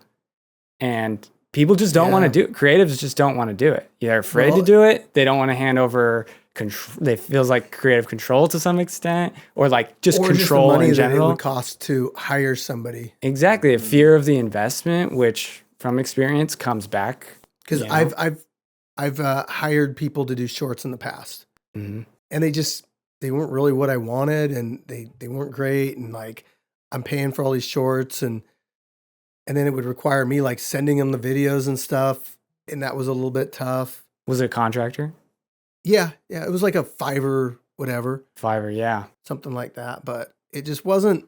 That's what I witnessed. I witnessed people that when they go to get help, they go for the least scary thing, which is the cheap help, the contract help, maybe foreign help, remote, all of that. And from my experience, if you take the leap of faith of hiring someone full-time locally and you work directly with them and build that relationship with them, that's a game changer. I would need to find out what event. I would have to pay somebody monthly to do that. I mean, we took a hit when our first one. I would say every single one, you could say it. Yeah, I know what you're going to say. Like every single time Drew's like, we need to bring this person on. We're going to be red for who knows how long. Like, we can't afford this person, but we need them.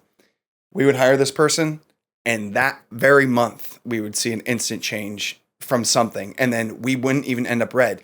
And then we reach another turning point where we're like, we need more help. We need to, Drew would come up with this proposition. He put it together, and it's like, we're going to be red for this many months, unless something happens. But it's worth taking that gamble and taking that investment and just getting this person, because it's ultimately going to help us in the long run. And it's like, reluctantly, it's like, man, okay, all right, let's do it. We'll go into the red. And then we didn't end up going in the red again. And this has happened repeatedly, where we keep hitting this point where it's like, we are like maxed out with all of our work. We need more help. If we can't afford anybody else, but we'll go into the red. We'll take that chance to hopefully get there.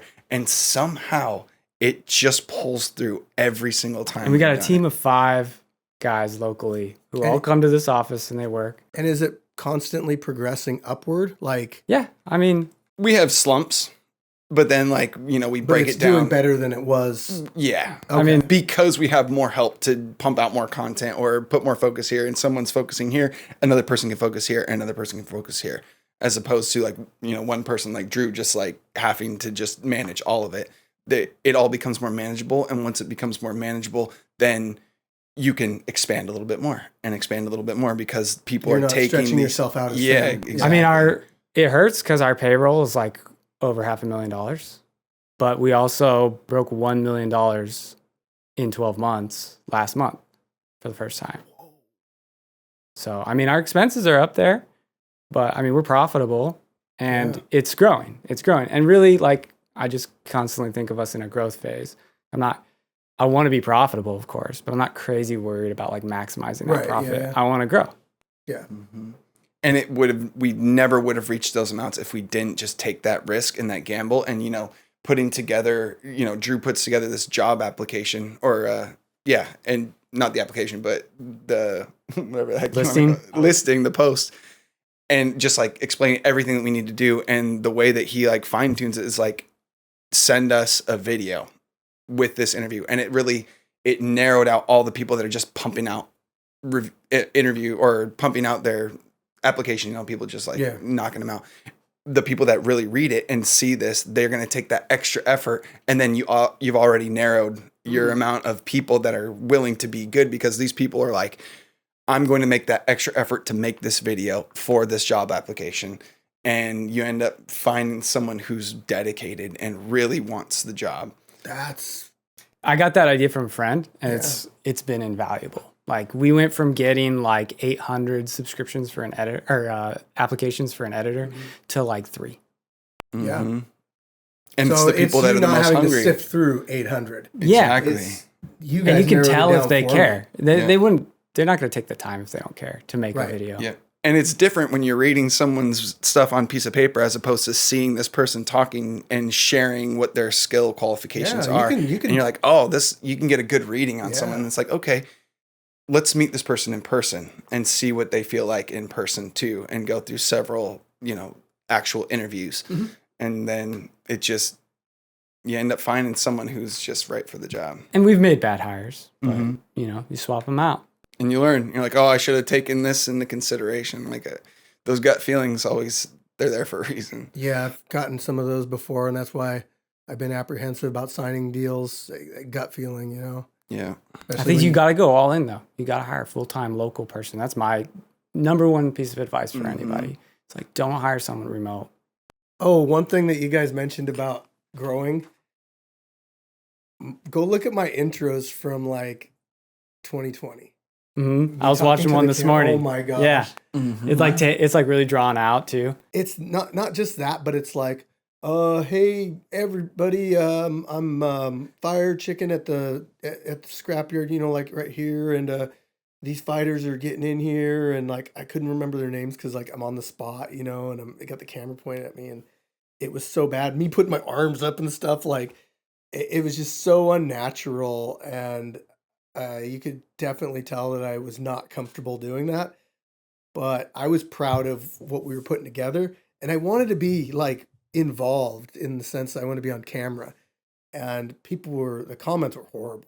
Get that guy out of there. Don't ever let him introduce a fight again. And I just would get better and better. And I don't do it so much anymore. With the last one, I couldn't because my voice was gone. Yeah. You guys dodged a bullet by not having me the next day because you guys I don't think I could have made it through this interview. It was so bad. And I felt sick too. Like, I mean, it shows how far you've come because your voice was gone and you were still just like laying it out. Like you've got your system down. You got the confidence and everything that you're saying. Like you've grown immensely from when you started. And well, I remember you were like showing us how your live stream works. And then someone just stuck a camera in your face and they're like, Instagram post. And you just you didn't even skip half a second. You just went right into this like spiel, like you wrote it out and rehearsed it 1,000 times about like what was going on in the day. And you just turned on like a light switch. Hey, what's going on, everybody? Fire Chicken here at the Scrapyard. We got the April 25th event going down. It's going to be a stat card today. 40 plus fights. We got suits, armor. We got beef fights. You guys ever watch professional wrestling? Yeah, that's exactly what I thought of. It's called cutting a promo. Yeah. And it's being that right on the spot, somebody can walk up to you with a camera and you flip that switch and you have to stay engaged and you have to keep it rolling. And if you try to think about what you're saying as you're saying it, you're going to have these like lapses where you're just like the pauses. So typically when I do my intros, I'm like, hey, what's going on, Fire Chicken here at the Scrapyard? Man, we got a banger lined up for you. This is an MMA match. I'm so excited about this. Check out our sponsors in the description. Be safe and fight hard, guys. Like, you just keep it going. You just don't put any like thought into it. So it's got to just naturally roll. What's going on, everybody? It's Travis from Making It. I hope that you're loving this conversation with Steve so far. And make sure you stick around because we found some information so big on his channel analytics that you do not want to miss it. Now, make sure to subscribe to this channel if you want to see more stories about how the average person makes their YouTube dreams come true. Now, let's get back to the video. Love the merch, by the way. Love it. I just pressed, probably about 75 to 100 shirts last night. Do you do it yourself? Yeah. Oh my God. Why do you do everything yourself, Steve? I don't have anybody that's going to do it for me. Like, I admire it at the same time. Like, I didn't want to press those 100 shirts. I feel anxiety thinking about all the stuff that you do. And like, well, it's Tuesday and I haven't done anything for the fights yet. So, I should be fine as far as like getting everything, you know. Just seeing like everything that you did that day that we went to that fight event and like how long you were just on your feet that day. Oh yeah. And like, I just can't believe like you're doing in everything. It's quite literally. It's literally like insane. And like to hear you say too that like you love like the work-life balance of your job now versus your job before. I'm like, what kind of voodoo are you doing? The event is one day. Okay. You know? Even still, like we do 9 videos a week. Yeah. And we have a team of 7. How long does it take to edit a video? Like a day. Mine takes an hour and a half. Yeah, but it's a day to do like everything to where that video is posted. Like, I guess if you take into consideration the time it took to film it and all that, But really, I look at that as that's an event. I would like to say I enjoy the events more than I do, but I'm working so much that I can't really enjoy them. And then even if I've even found myself like during the night fights that I'm not filming, that I am still running around doing stuff, even though I don't have to. I don't know if I could just stop and enjoy the fights. A lot of times after the fights are over, I like to get in and spar. I like to hang out with people after the fights, or I'll have like my monthly drink. I'll go out to get some food and have a drink. I was wiped, and I was only there for 9 hours. We're just watching, just I was spectating on the side. exhausted when My I got feet. home. Our anniversary event last year, I let people in about 8:45 in the morning into the fights. And then I want to say last year it was like an 11-hour ordeal that we filmed our live, I think was 11 hours. When Chiseled Adonis came out. He's a YouTuber. He just hit 1 million. Super awesome dude. Nice. He does a lot of commentary, a lot of breakdowns, a lot of reaction stuff. He's been on WWE as far as like they've used his reactions in some of their promotional stuff. But yeah, he's come out the last 2 years in a row and did commentary. Do you ever get back in the? Do you ever get in the ring? I do. If I would take a little bit more time to work on myself and actually train a little bit, I don't have the necessity to do that like I used to. But I used to do grappling matches every month where I'd get in there and wrestle somebody for, a 5-minute round and submission wins. And I kind of quit doing that at one point. But I do think I'm gonna probably get in there in the next couple months and do one for the anniversary event. Oh, jeez. My brother-in-law made a T-shirt of that. This is so right funny, there. man. He wears it to the fights, and then he made my daughter one too. Who wrote that? What The whole sketch. I did. That's good. I wrote the sketch, and then The Frankie LaPena. Frankie was there. So funny. He might have said like, "Oh, I'm going to do this." I don't remember who said that. You mean you didn't write having his I don't butt remember. engulf your head? That wasn't your writing? Or I didn't realize how much there was there. If you know who Rikishi is, he almost Rikishi'd me. So this is kind of a throwback to our 100,000 subscriber thing. We did a 100,000 subscriber video, and my brother-in-law put the Sasquatch outfit on, and I knocked him out. And you fought. He had my play button, and so Frankie just so happened to show up. That's not even the play button. That's the box from the 100,000. But I knew that I was getting it within the next couple days. What's the little one from? That's their new one. Yeah, they don't give out the big ones anymore. Yeah. There's saving cost. So that's our last channel to hit 100,000. We got that. We're like, what is this? When did that hit? That was like, I don't even know. Maybe a year ago? So they're still A giving year out and the a half, full-size maybe. gold ones, Yeah, though. around there. Are they? Maybe because it might be a little bit more difficult, but so many people are hitting the 100,000. Yeah, they were like, it's That- not worth it to hand these out anymore. Shorts, it's definitely possible to hit the 100K a little bit quicker than if you're doing long form, I think. So that's interesting. I kind of want to hit 100K on my other channel now just to see if they send me a little one. How close are you? 87. Oh, you're going to be there soon, yeah. I don't know what to do to the channel, though. Like, I feel like so many YouTubers run into this problem where they, like, pretty much every single YouTuber follows the same pattern. They have one channel, they get a lot of success, they see that it's volatile, and then they decide to start a second channel. And then that second channel just doesn't do shit. my highest video of all time is on my second channel, long form. Well, you're the exception. But that just wasn't We're kind of an exception, That was an too. exception. We It are an was. exception as well. It was an exception, yeah. Yeah. I could But you say you don't know what to do with it. I could do something like Espanol. I could do something, even though fighting is pretty universal. You could watch this in Russia and it doesn't matter what they're saying. You're still going to get that people are beating each other up. So I'm not sure. I put fighters' fights on the second channel and they've complained and said, like, why'd you put my fight on the second channel? Like, I'm trying something out. Like, I want to build the second channel. And is that what your second channel is? It's just like another channel for fights? I was just re-uploading older stuff onto it. Yeah. Okay. And why? Just for that, like, diversification within the algorithm kind of? Well, originally it was called Scrapyard GoPro because it was the second angle. So I would upload all my alternate angles to it. My biggest channel or my biggest video of all time was where I combined the main footage and the alternate footage into one video where it was switching angles.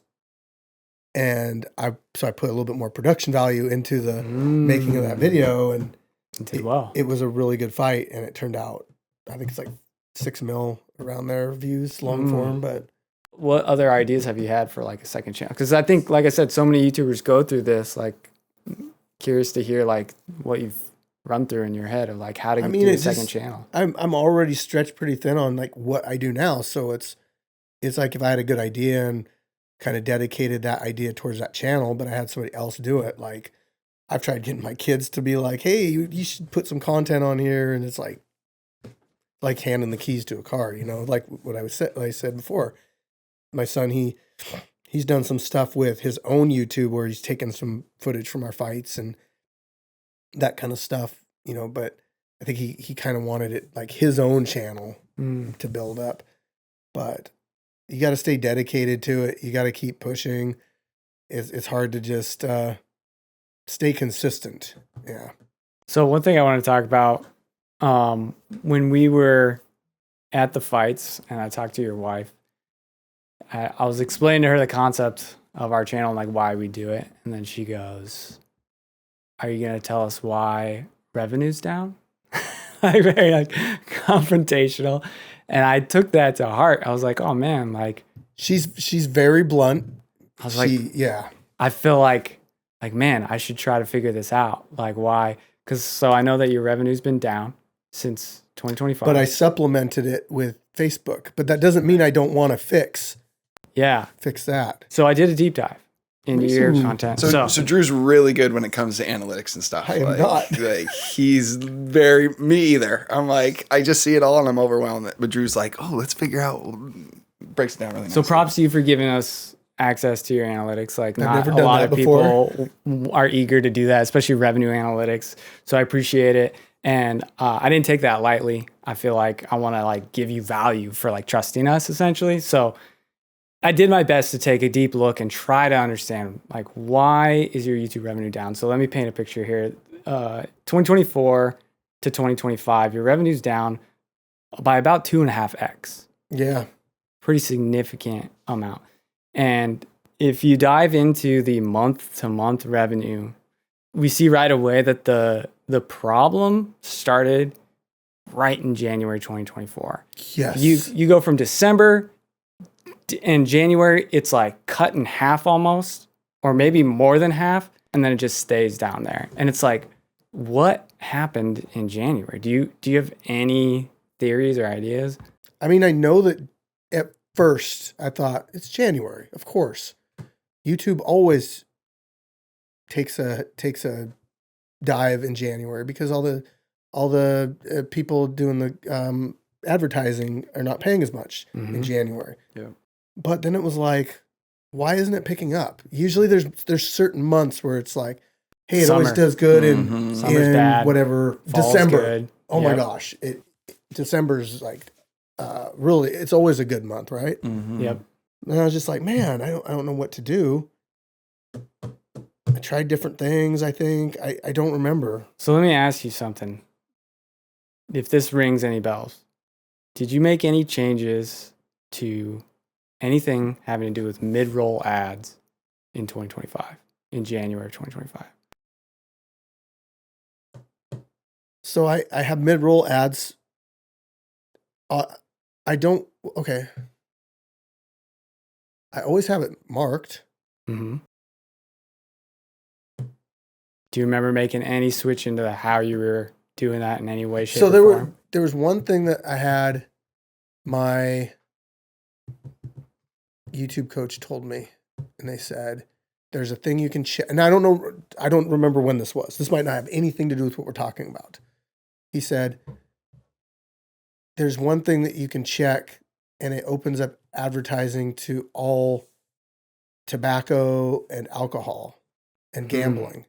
And interesting. You can check that, and it doesn't make it more restrictive. It makes it less restrictive. Okay.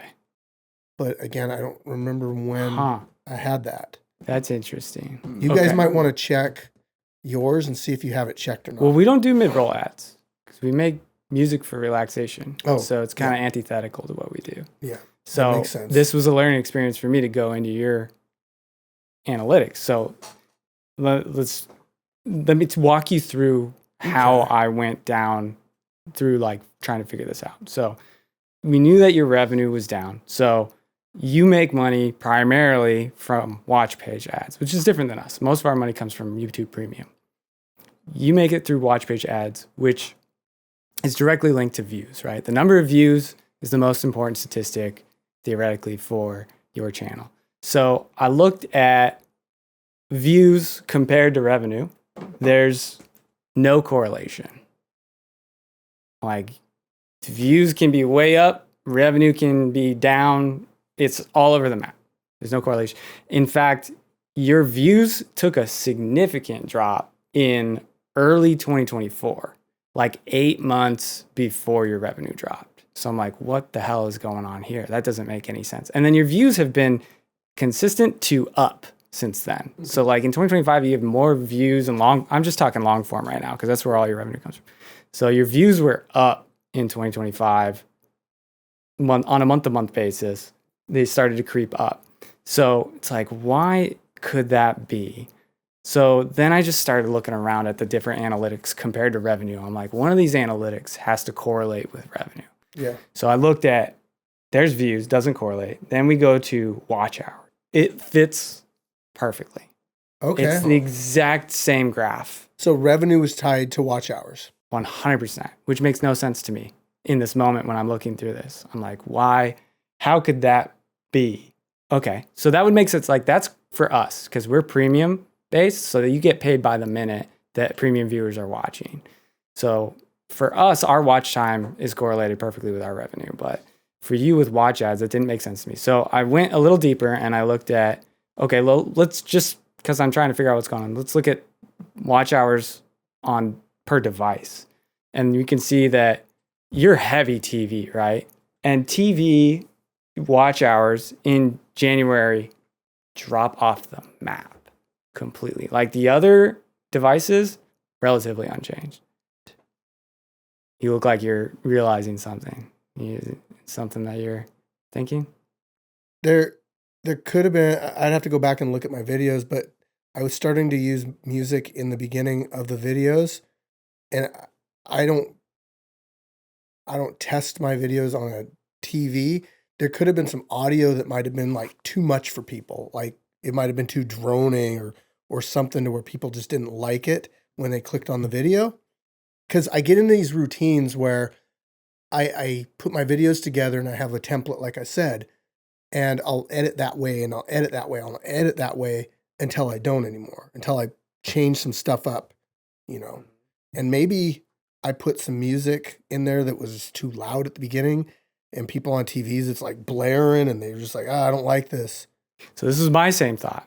Okay, in January, Steve must have made some significant change in the way that he's shooting or editing the content, and then people just didn't like it. And they just started watching less, specifically on TV. So then I was like, okay, well, let's look at your top performing titles. We took your top 12 titles, and we looked at revenue from 2024, the good times, through the end of 2025. And what we saw was all of your content dropped off the map in watch hours in January 2025. Even the 2024 content that was just riding high, all simultaneously, they all dropped together. So you think I made a change to my channel that could have affected everything? Something happened channel-wide that had nothing to do with the way you were filming or editing. That much we know for sure.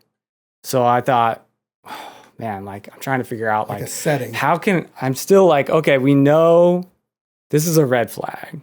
Yeah. Like something happened channel-wide. We know it has to do with watch hours, but we still don't know how it's tied to revenue. So I'm like, all right, let me go look at your CPM. I look at your CPM from 2024 to 2026. Your CPM's the same. It's just level. Yeah. So throughout the entire history of your channel, your CPM is so consistent. So like the rate that advertisers are paying you has not changed. Yeah. So I'm like, what? Like, this is just not adding up, because that's the only other option, right? Is that CPM went down. But then I look at your RPM, and your RPM did go down quite a bit. Correlates with the revenue drop. So I'm like, wait a second. What's the break me down the difference between CPM and RPM? CPM is what advertisers, it's your cut of what advertisers are paying Per thousand views. RPM, well, it's not your cut. Excuse me. It's what advertisers are paying per 1,000 views to advertise. RPM is like after all the revenue streams like meld together, like what do you actually receive in dollars per 1,000 views? So it's basically before and after taxes. Kind of. But then it also takes like your watch hours, or not your watch hours, like your YouTube Premium and your merchandise and all those revenue streams, I'm pretty sure are all in that melting pot of like, this is what you actually resulted in getting at the end of the day. So, but your watch hours heavy, they're paying the same rate. Mm-hmm. Your views went down, but not that much in 2024. Like it went down, but it was a lot slower than your watch hours. So it's like, how can you have the same CPM and your views are only down a little bit, but your revenue drops by 2 times? Yeah. And why is your RPM low? So then, are you familiar with the analytic called playback CPM?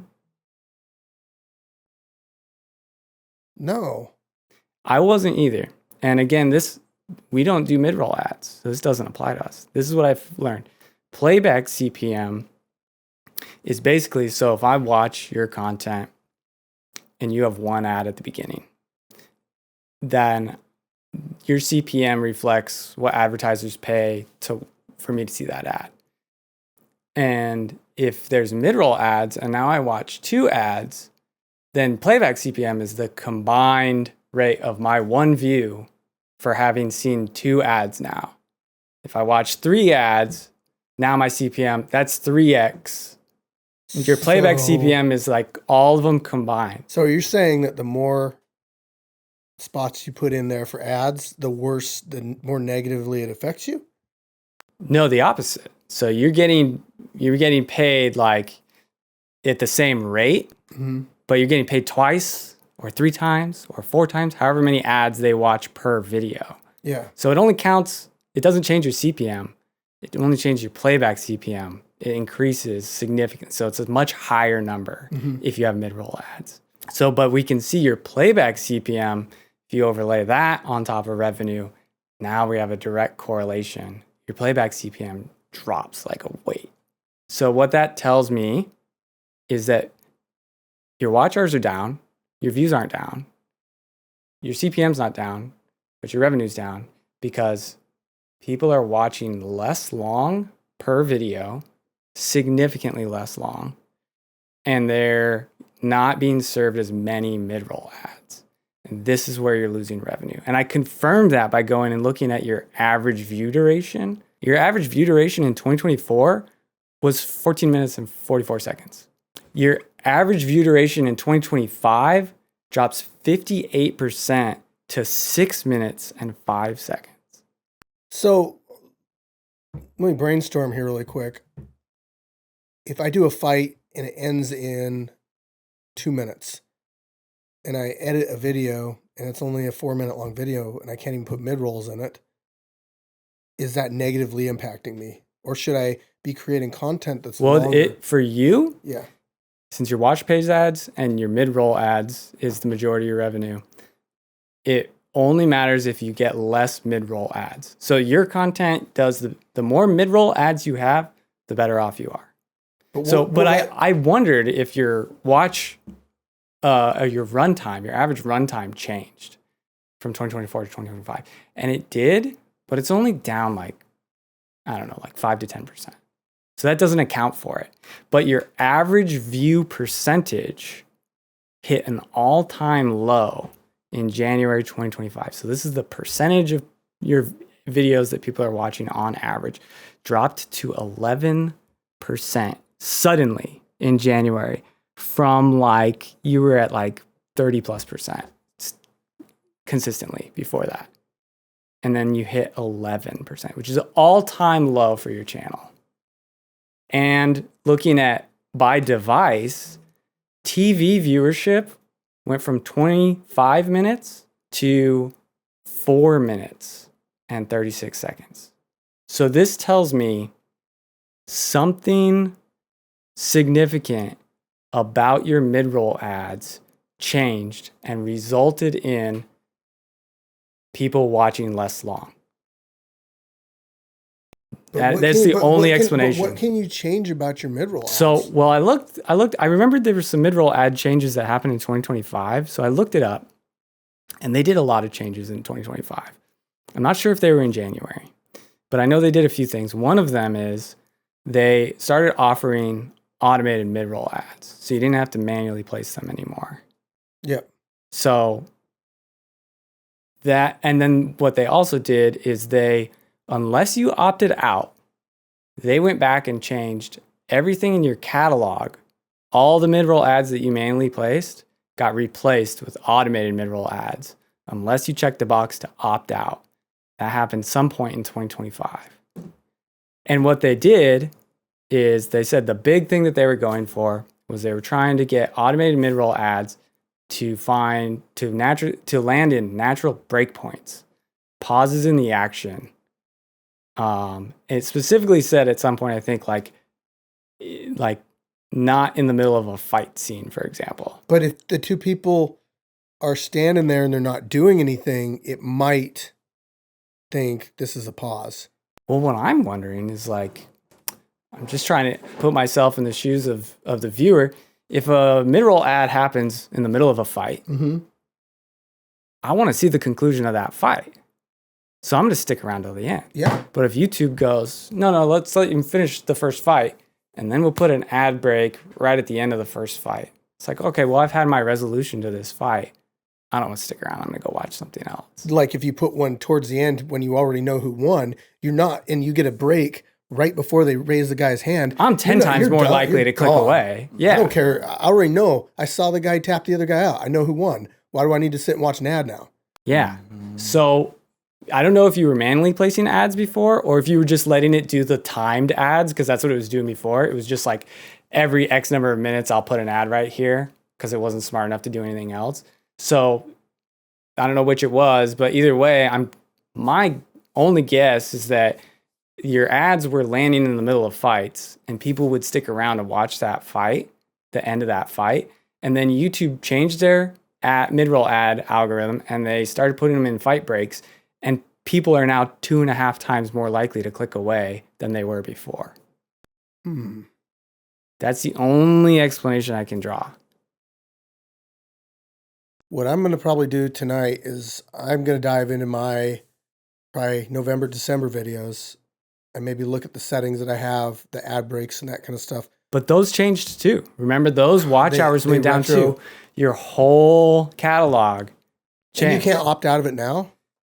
I'm assuming it's too late. I don't know. Because when this happened in January, I got a hold of Chiseled Adonis. I got a hold of other YouTubers. I'm like, hey, you guys seeing a revenue decrease? They're like, yeah, we are. I wasn't the only one. Nobody had it as bad as me. Like I'm like 3 times on some, like I'm really seeing it. And they were like, yeah, I'm down like 25% or something, which is bad. But I mean, your drop off is crazy because it's just not linked to views. That's the crazy thing. So I think what happened is your view duration dropped off a cliff and then it snowballed. So over time, we see your views drop and drop and drop and drop. And that's YouTube going, people aren't really into that content anymore. Like because they're clicking off of it because they put ads in the We spot. all know that YouTube cares most about watch hours. They'll promote anything that leads to longer watch hours, which is why 12-hour videos like ours do so well. Yeah. And they want to promote that. So if suddenly people are watching, 2.5 times less, they're going to start cutting back your impressions over time. And now, that's kind of where you're at now, where your views now really are down quite a bit. And your watch hour. Views are down right now, yeah, for sure. So I wish there was a way to figure out where your ad breaks were coming prior to this year. Turn on your TV and just watch them, right?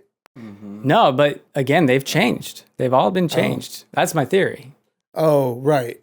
Well, I can tell you when I used to put my own ad breaks in. So you were doing it manually. I was. Now, I just don't remember the time frame of when I was doing this or anything like that. But I always thought I put them in like at the break, like right after the round ended. Like, 5, 4, 3, 2, and then it would go to in the middle of a fight, though, at the end of the round or at the end of the fight. at the end of the round.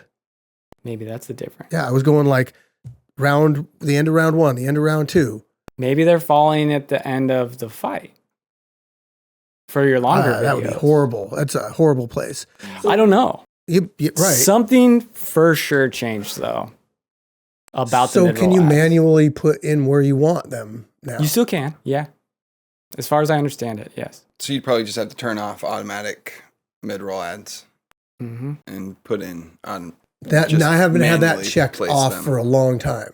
Automatic mid-roll ads. I have not had that checked off for a long time. So maybe I should try that. Well, I saw that worth a shot. your view duration has started to creep back up since like the last couple of months. So did you change anything about mid-roll ads? Or is this just chance? The only things that I've changed are that.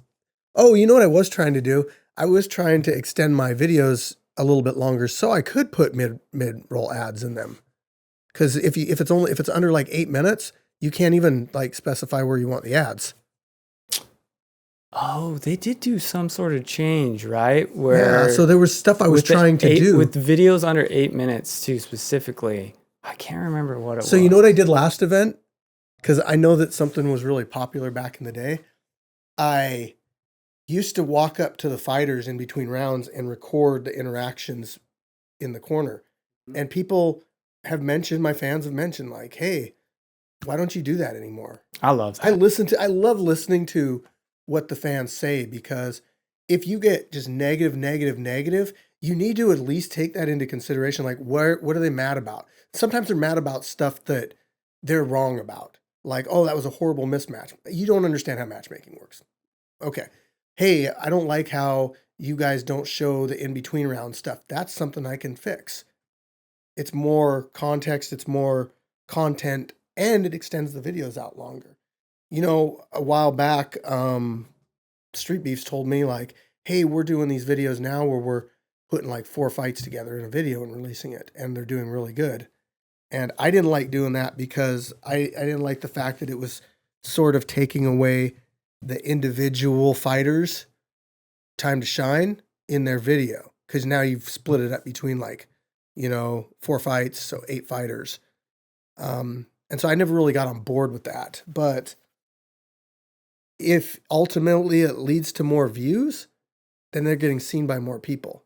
I mean, your compilation videos are like significantly more popular and higher earning revenue than your other content. Recently, The like, longer the video, it just changes everything. Yeah, I did one that was like when the ladies lace up to scrap. I saw that. That one was huge. That was huge. Yeah. I live streamed it too, and I saw that. 3 point something million. Yeah. So you don't make as much on live streams though, right? I know it's like because of it's like the short mid-roll form. ad. There's no mid-roll ads. But you can change it to put in ads, and you can Mid-roll change ads? how aggressive you want it to be. Really? Yeah, Oh, that must be new. it is. I think. Yeah, I mean, compilations I think are a no-brainer, and if you can come up with like themes, and like you That's said, reusing your content, like for us, figuring out ways to recycle content, like that's been huge. Just getting more bang out of your I buck. noticed that people don't really mind seeing the same stuff in a compilation again. No, I did one that was the most bizarre and crazy fights. That was a recent one. If you type in bizarre, yeah. I rewatch UFC fights all the time. Yeah. But that bizarre one was like crazy moments like the suits of armor and death sentence and Frankie fighting 5 women. It's like that one did really good on live stream too. I noticed if it's good content, if it's a good compilation, it'll do good on live stream too. But I Used to put them out every month. I don't so much anymore, but I used to do the full event, meaning every fight that I filmed and edited, I would put them into one video and release it. Mm-hmm. Because I already had the footage already edited and put together. I mean, that's a no-brainer. You got to do that. It is, and I use it for my live streaming too. So, but the theme stuff that you're talking about, that really seems to do I mean, good. because you could go back into your catalog forever and just And come up with like everybody's got a man bun. Yeah. I don't know. At that point, doesn't like matter. coming Best up with costumes. Yeah, best costumes And would be a great one. And I use Chat GPT for stuff like that. Like, hey, what do you think would be a good theme for making a YouTube video centered around my backyard fights? And, you know, they could say, well, if everybody had a costume on, this was Halloween, I think. Actually, I fought in this one. I have that same costume. That's hilarious. I got that for Christmas. That's so funny. There I am. Yeah. So, just bringing it back, something about your mid-roll ads is the sole reason that your revenue is down. I don't know what it is, but it's your mid-roll ads. Okay. So I have a couple things I can try. I could try shutting off that. I can try, well, I always manually even now put it in there. It's just that when I manually do it, I just kind of put them wherever. I just like boom, boom, boom, boom, boom. I mean, maybe that was the secret. Maybe bad ad placement is better for your kind of But content. I'm doing that now. But again, But maybe yours are starting to creep back up. So maybe if you just started changing something, maybe whatever that is what you need to do more of. Yeah. But yeah, if there's some way, like, man, if you somehow have like a screen capture or like a OBS or something of like where your mid-roll ads were playing back in the day on some of your most popular content, if there's just some way you could find out where those are dropping. Well, I already know if I could manually put them in back then, that would mean I was putting them in during the breaks. You should go back to your most popular, these 12 titles that are your top earning titles in 2024. You should go back and manually place ads on all of them and see if they come back to life. Yeah. Put like 100, like, because I have that one video that's like all the greatest fight clips of all time. It's like a 16-minute where I went through and I just clipped everything. I could probably try going in there and just like boom, boom, boom, boom, boom, boom, boom, boom. I don't know. They're not going to show every single ad space to every single person, though. I think that just means that they can show it in that spot. I'm not familiar. Look up that if you research ad placements, because I think what you're doing when you put ad placements in a video is you're giving YouTube the option, if they're going to play an ad at that spot, they're going to play it here. You're telling them where you want them to play the ads, but not necessarily meaning that if a person watches, they're going to have to see an ad in every one of those spots. Okay. I don't think you can go through and put 100 ads in an 8-minute video and that it's going to stop. It would almost be fun to kind of try out to see, like, watch it on your TV and like, how many ads are they going to show me?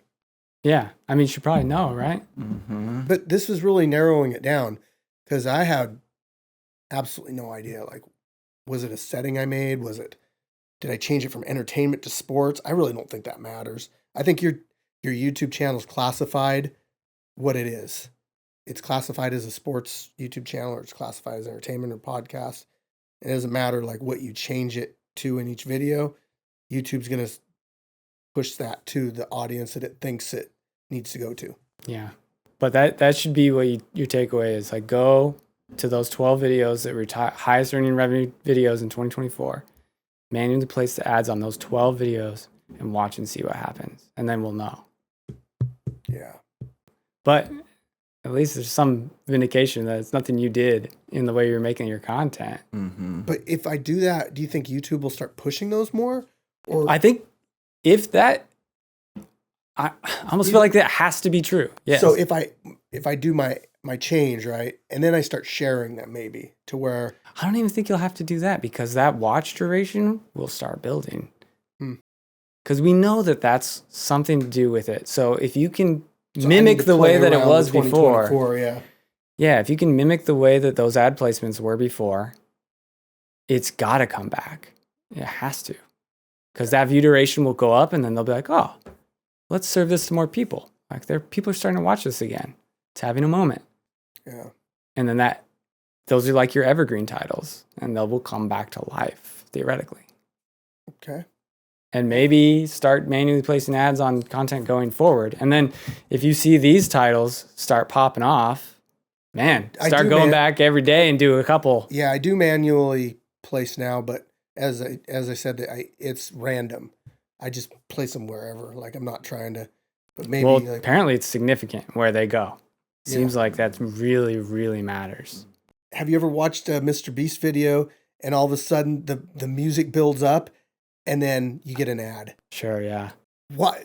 I have to see what happened after that. That's what they do. Now, if dude just standing there and nothing's happening, like, I don't really care how this fight ends. You know, like, all right. So, hopefully that helps. Good. You'll have to let us know. Yeah, I will for sure. So, this year, things are up slightly. It seems like you're really having a lot of success with live streams. Seems like that's kind of where your attention is at the moment. I know you mentioned focusing a lot on sponsors this year. Like, what are your goals this year? Like, where do you plan to take things? I mean, honestly, I would like to just work with a company or a brand that likes what we do, that wants their logo in the cage, that wants me to talk about them, that we can have a good relationship with, that's willing to, help fund the Scrapyard and stuff. So there's things that I do put a lot of money back into the yard. I mean, everything that I've got out there is, I bought this, I bought that, I bought that, I bought that. So I've always wanted to put back into the Scrapyard, but a sponsor is just it can be another source of revenue, but it can also be a relationship with somebody. Like we have a sponsor that's HKA USA. They're our glove sponsor, and our only deal with them is that they send us gloves and we advertise for them. But I know that we're getting millions of views. Like I think right now on Instagram, let's see where we're at. Do you drop an affiliate link for them? I've never done anything with affiliates. Maybe that's a good negotiation. Mm-hmm. You can say, hey, I'll drop your link in if you guys want to start paying. So my Instagram views right now, I'm about 44 mil views. Whoa. In 28 days. That's crazy. That's wild. New followers, 67. Dang, cruising. Yeah. Instagram's always been like, it likes my content. And the sponsorships is great for Instagram specifically. Yeah. Like, is there a specific sponsorship that you would love to have? Red Bull. Red Bull. Yeah, I love Red Bull. They're about extreme sports. Like, I mean, I think a supplement or an energy drink, Prime, even like something like that. Like maybe even like, there's mouth guards, like all the things that go into. So I have fighting. a mouth guard sponsor. They're not a sponsor. It's kind of a little bit of a partnership that I just started working with. Okay. So it's a guy that started coming out and he started his own business, but he's going to make mouth guards that say Scrapyard, and then he's going to give a free one out to, the fighter of the event. And it'll say the Scrapyard on it. So they'll always have it and they go fight somewhere else. They'll say, and if they want their own custom one, they can buy them from him. But nice. That's cool. I was going to look on Facebook right now, because that one I mentioned is doing pretty good. Yeah, what would you say is the most important platform for creators right now? YouTube's the most important, but I think it can be the most lucrative too. But I think people sleep on Facebook because it's Facebook. But having your own page, it should be a no-brainer. Like if you can put your content and repurpose it, and it's not very hard to do, then you should do that. Right now I'm at, let's see here, total followers. Their whole thing that they do is kind of different, but I had April 21st, I had 596,000 followers. I had 623,000 now. Where are my views? Oh, 33 million in the last 28 days. What's the most significant thing you think you've learned about being a creator? The thing I mentioned earlier with being passionate about what you're creating is very important, but Also, a lot of people are really apprehensive about jumping into YouTube. They have this overwhelming idea that it takes all this fancy camera equipment and you have to have this and that, and it's not the case. Really, if you have a cell phone and you have a good idea, you can make content and you can always build. If you look at any creator, go look at Mr. Beast's first videos. Like all way back in the day, they're horrible. They're just a little kid talking to a camera, counting to a million. Like you just have to do it. You don't have to overthink it. You can always make it better. You can always correct things that don't go the right way, like mid-roll ads, but to just do it. Yeah. That's good advice. Come on, Nike. Come on, Nike. Just do it. Is there a particular creator that you kind of look up to as like the model?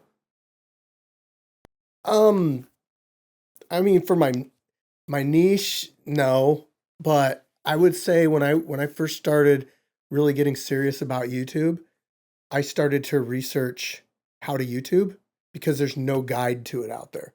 You're watching random videos of people that don't have any credibility. It's like, hey, this is how you're going to get 1 million subscribers in 2026. And then you go look at their channel and it's like, why don't you have 1 million subscribers? It's 2026.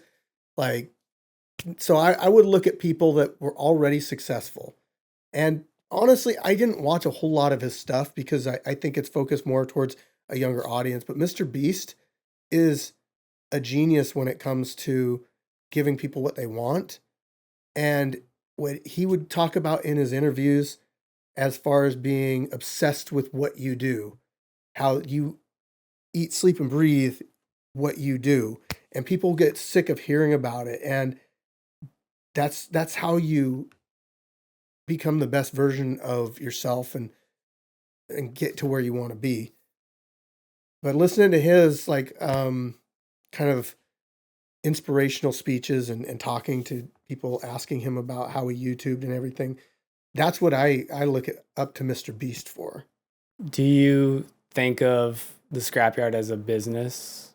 And what do you think, if so, what do you think's like been the most important thing that you've learned about running a business?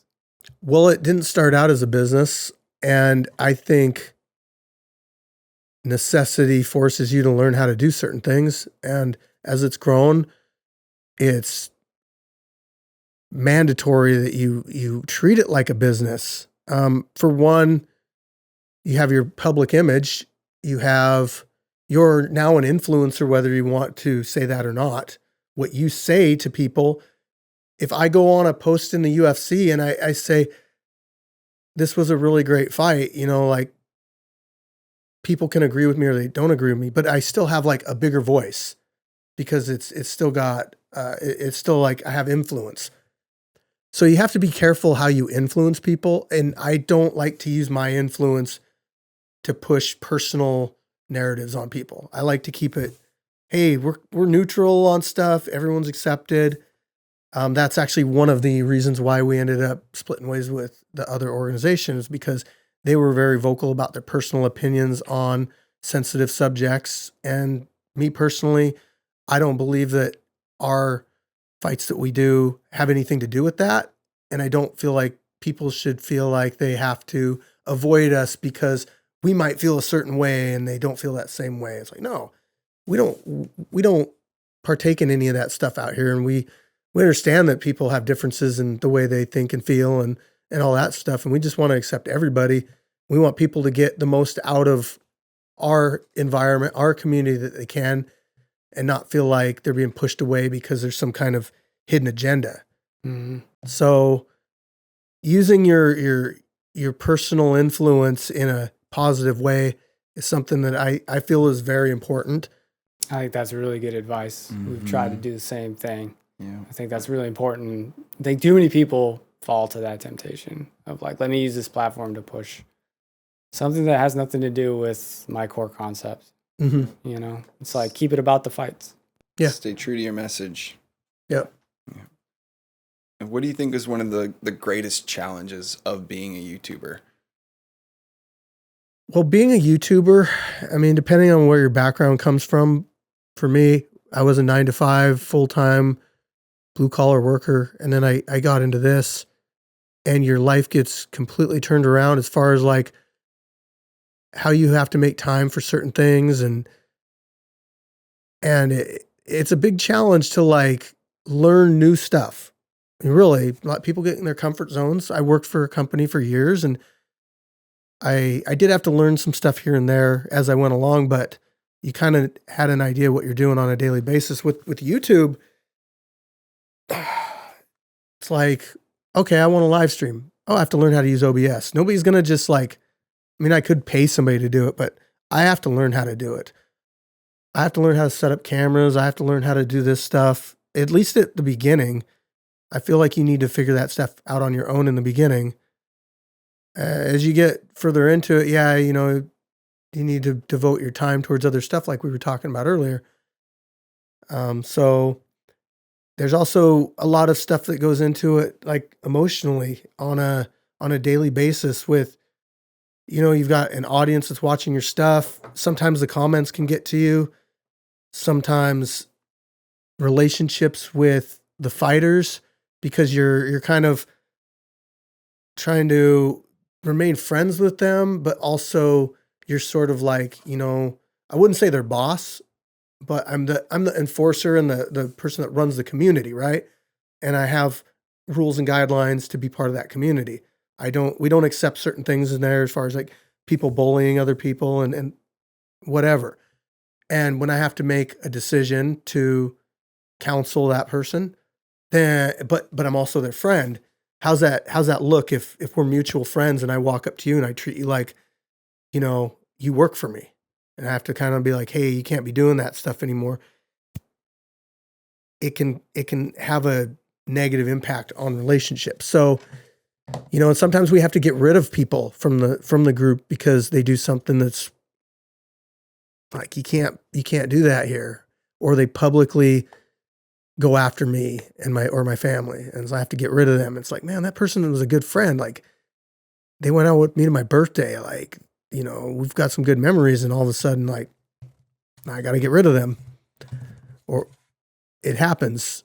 I've lost a few people that were I would consider good friends, and because of like Scrapyard community, or maybe they kind of felt like they were entitled to certain things because they knew me personally or they were a friend to me. But I can't treat somebody that's part of my community any differently than another person because they're all part of the community. Like, I can't give you special privileges just because you're my friend. And then you're going to have people like pretending to be your friend so they get special privileges. So it's really hard to ride that like boss owner kind of deal versus the friend thing. I don't even remember what you guys asked me in the beginning. I go off on tangents. It's good. Okay. Yeah. Just bringing the challenges of what it takes. And then the mental stuff too. You know, you got videos that they're doing good. You got videos that are doing bad. You got expectations that people have of you. You can go, YouTube really is, in my opinion, like an emotional mental roller coaster. That is the truth. If I put my absolute heart into a video and I just think, man, this thing's going to be crazy. People are going to click on this. And then it gets a 10 out of 10. Normal other people don't know what that means. They don't know what that feeling is like. If you work harder at work, you're generally like awarded, you know, higher paycheck or advancement opportunities. But if you work harder at making a video on YouTube, you're working harder at getting a guaranteed 10 out of 10. It's like the ones you put your heart and soul into are guaranteed going to do the worst. My latest video, the one I put out yesterday, 10 out of 10. Those are tough. Yeah. Like, you're like, this is this is so good. And it's just like, I spent time editing that too. And it was multiple camera angles, and I did like a really flashy thumbnail, and yeah, it just didn't resonate well with my audience. And it could be because I'm trying a different sort of video. You know, like we don't normally have this, but I don't mind. I don't mind trying something different out or appeasing a different community, having them be involved with us at the expense of a low video. That doesn't really matter to me. Like one video is, but it's still like no matter how many times it happens, when you see that 10 out of 10, you're just like, but when you see that 1 out of 10, you're like, especially when you don't know what's going to happen, right? You didn't put the most effort into the video, but maybe dude said something in the video that just like in the first 10 seconds and people are just like, oh man, I want to see what happens here. And it gets a 1 out of 10. Like, but anyway, you're just constantly going up and down, and whether or not, it doesn't matter how many times that happens, you still get that feeling. I think maybe to get away from that would be to step away from the person that's doing the uploading and doing the editing. And so you're just kind of the person that's running it.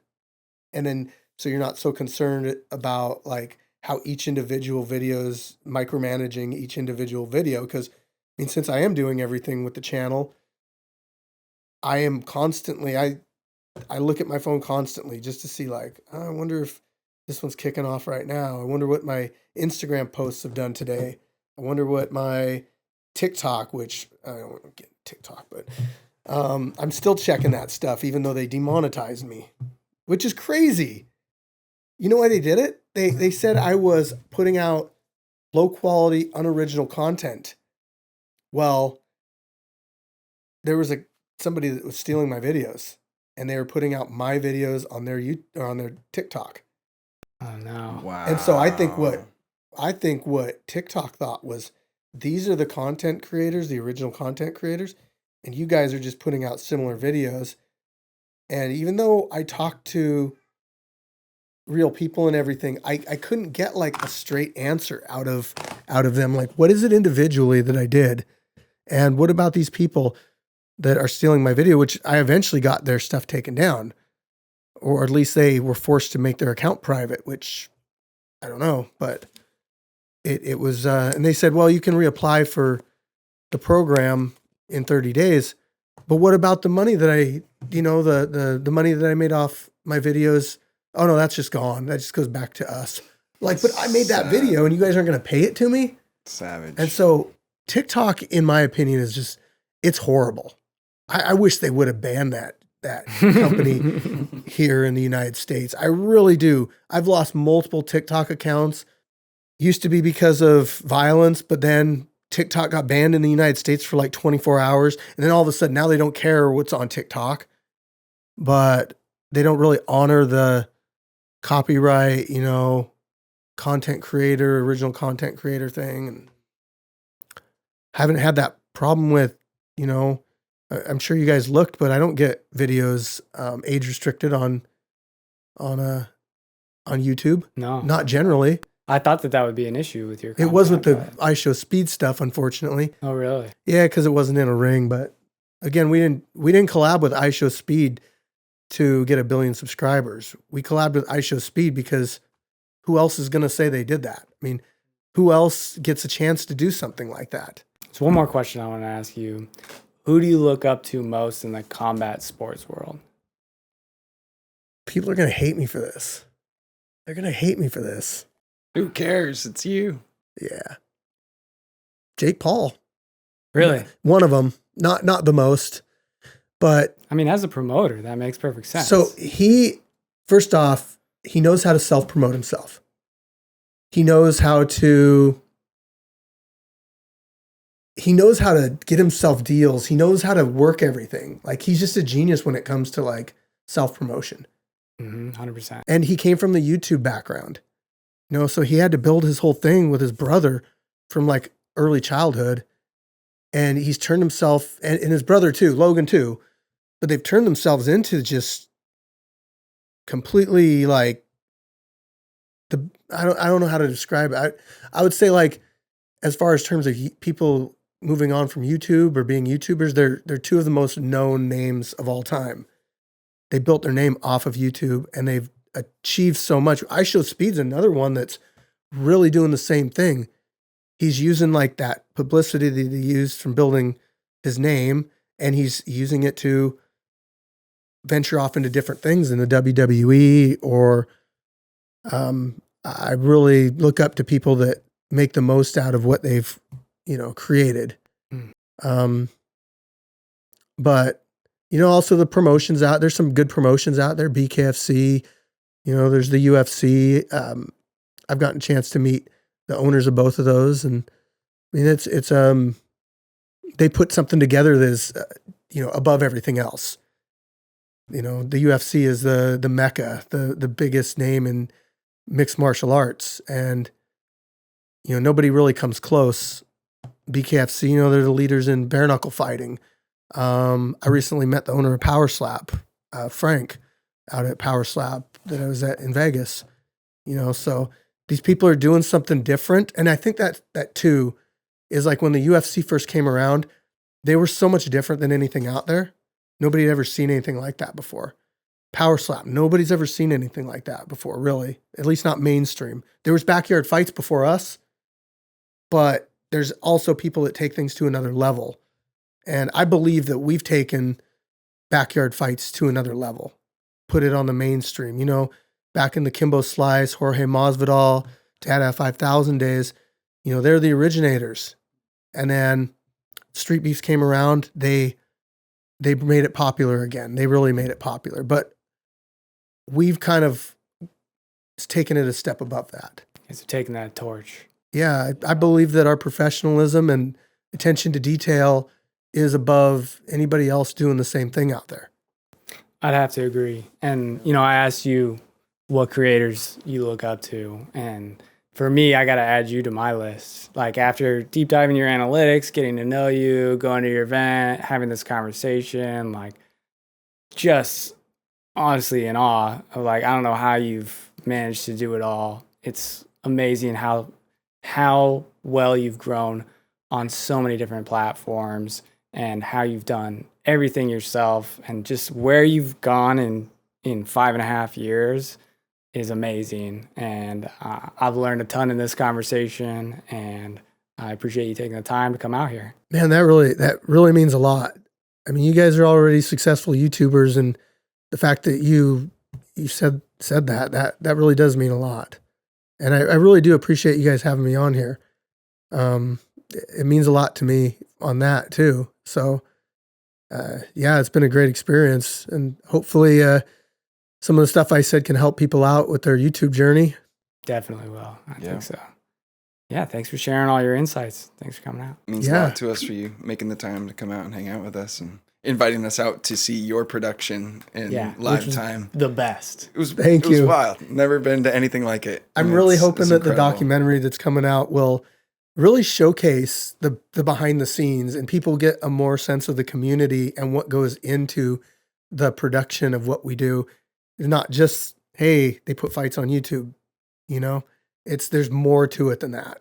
And that's going to be on Prime, you said? It'll either be on Prime or Netflix, and it'll be through a company called Generation Iron. Do you know the title? It's going to be something called like the Scrapyard. Okay. And it's going to be heavy advertising once we have the finished product. So they're going to give it to me. I'm going to go over it. We're going to do an IMAX premiere in Gig Harbor at the theater. We're going to do like a red carpet premiere and stuff. You guys, if you want, you're free to come out. I would love to have you. That'd be awesome. Yeah. It's going to be open to whoever basically tells me they want to come out, and there's not going to be a cost or anything. Everybody can just show up and do it. If we got enough people wanting to do it, maybe we'll do multiple screenings. But IMAX is expensive to purchase to rent, so we'll see. Yeah, that's amazing that you're doing that. Mm-hmm. That's crazy. I wouldn't even thought of that you could do that. Yeah, it's just an idea. Like I thought, I look forward to Avengers coming out, like, or I see red carpet premieres of stuff. Like, why can't we do that? That's been my thing too since the beginning is why can't we? Mm-hmm. Why can't we put this in why can't we have slow motion in our video? Why can't we do these really cool intros? Why can't we do this and that? There's no reason why we can't. You can. All right. Well, we should probably wrap. I think we're over time. thanks for sticking around. Yeah. I know it's like 10,000 degrees in this room right now. That's why I chose to wear a sweatshirt. And you know Trying what? to cut weight. Brand recognition and this is the real reason I always wear my stuff. My wife even says stuff like, why do you always wear your Scrapyard stuff? You know how many people walk up to me and say like, hey, I watched that. That's really cool. That must feel good. My does. family watches your stuff. In Vegas, I went to get a drink at a bar that was down like outside, and I walked up and he's like, I watched your stuff. And I was like, in Vegas, I'm like getting a big drink. This is like, yeah, I'm going full experience right now. I wanted one of those. Yeah. Yeah, but I wanted it with a Long Island iced tea in it. Woo! Yeah. Oh, yeah. Yeah, so he gave me one of those, but he gave it to me for half price. Oh, So nice. he's just because He was the vendor. And then he emailed me after that and said, "You are the best guest that I've ever had." And and you have to remember, I'm on the Strip and I see famous NBA players and all that stuff, all because I gave him one of these. I just hand What is those this? out. It's your card Yeah. with a QR code on the back. Why don't we do this? And that takes you to my link tree. And then the link tree. Smart. Guns Teach you down, gloves up. Great motto. Yeah. We're growing constantly. Well, the other brand has lost like 400,000 followers in the last year. Wow. And you know why? No.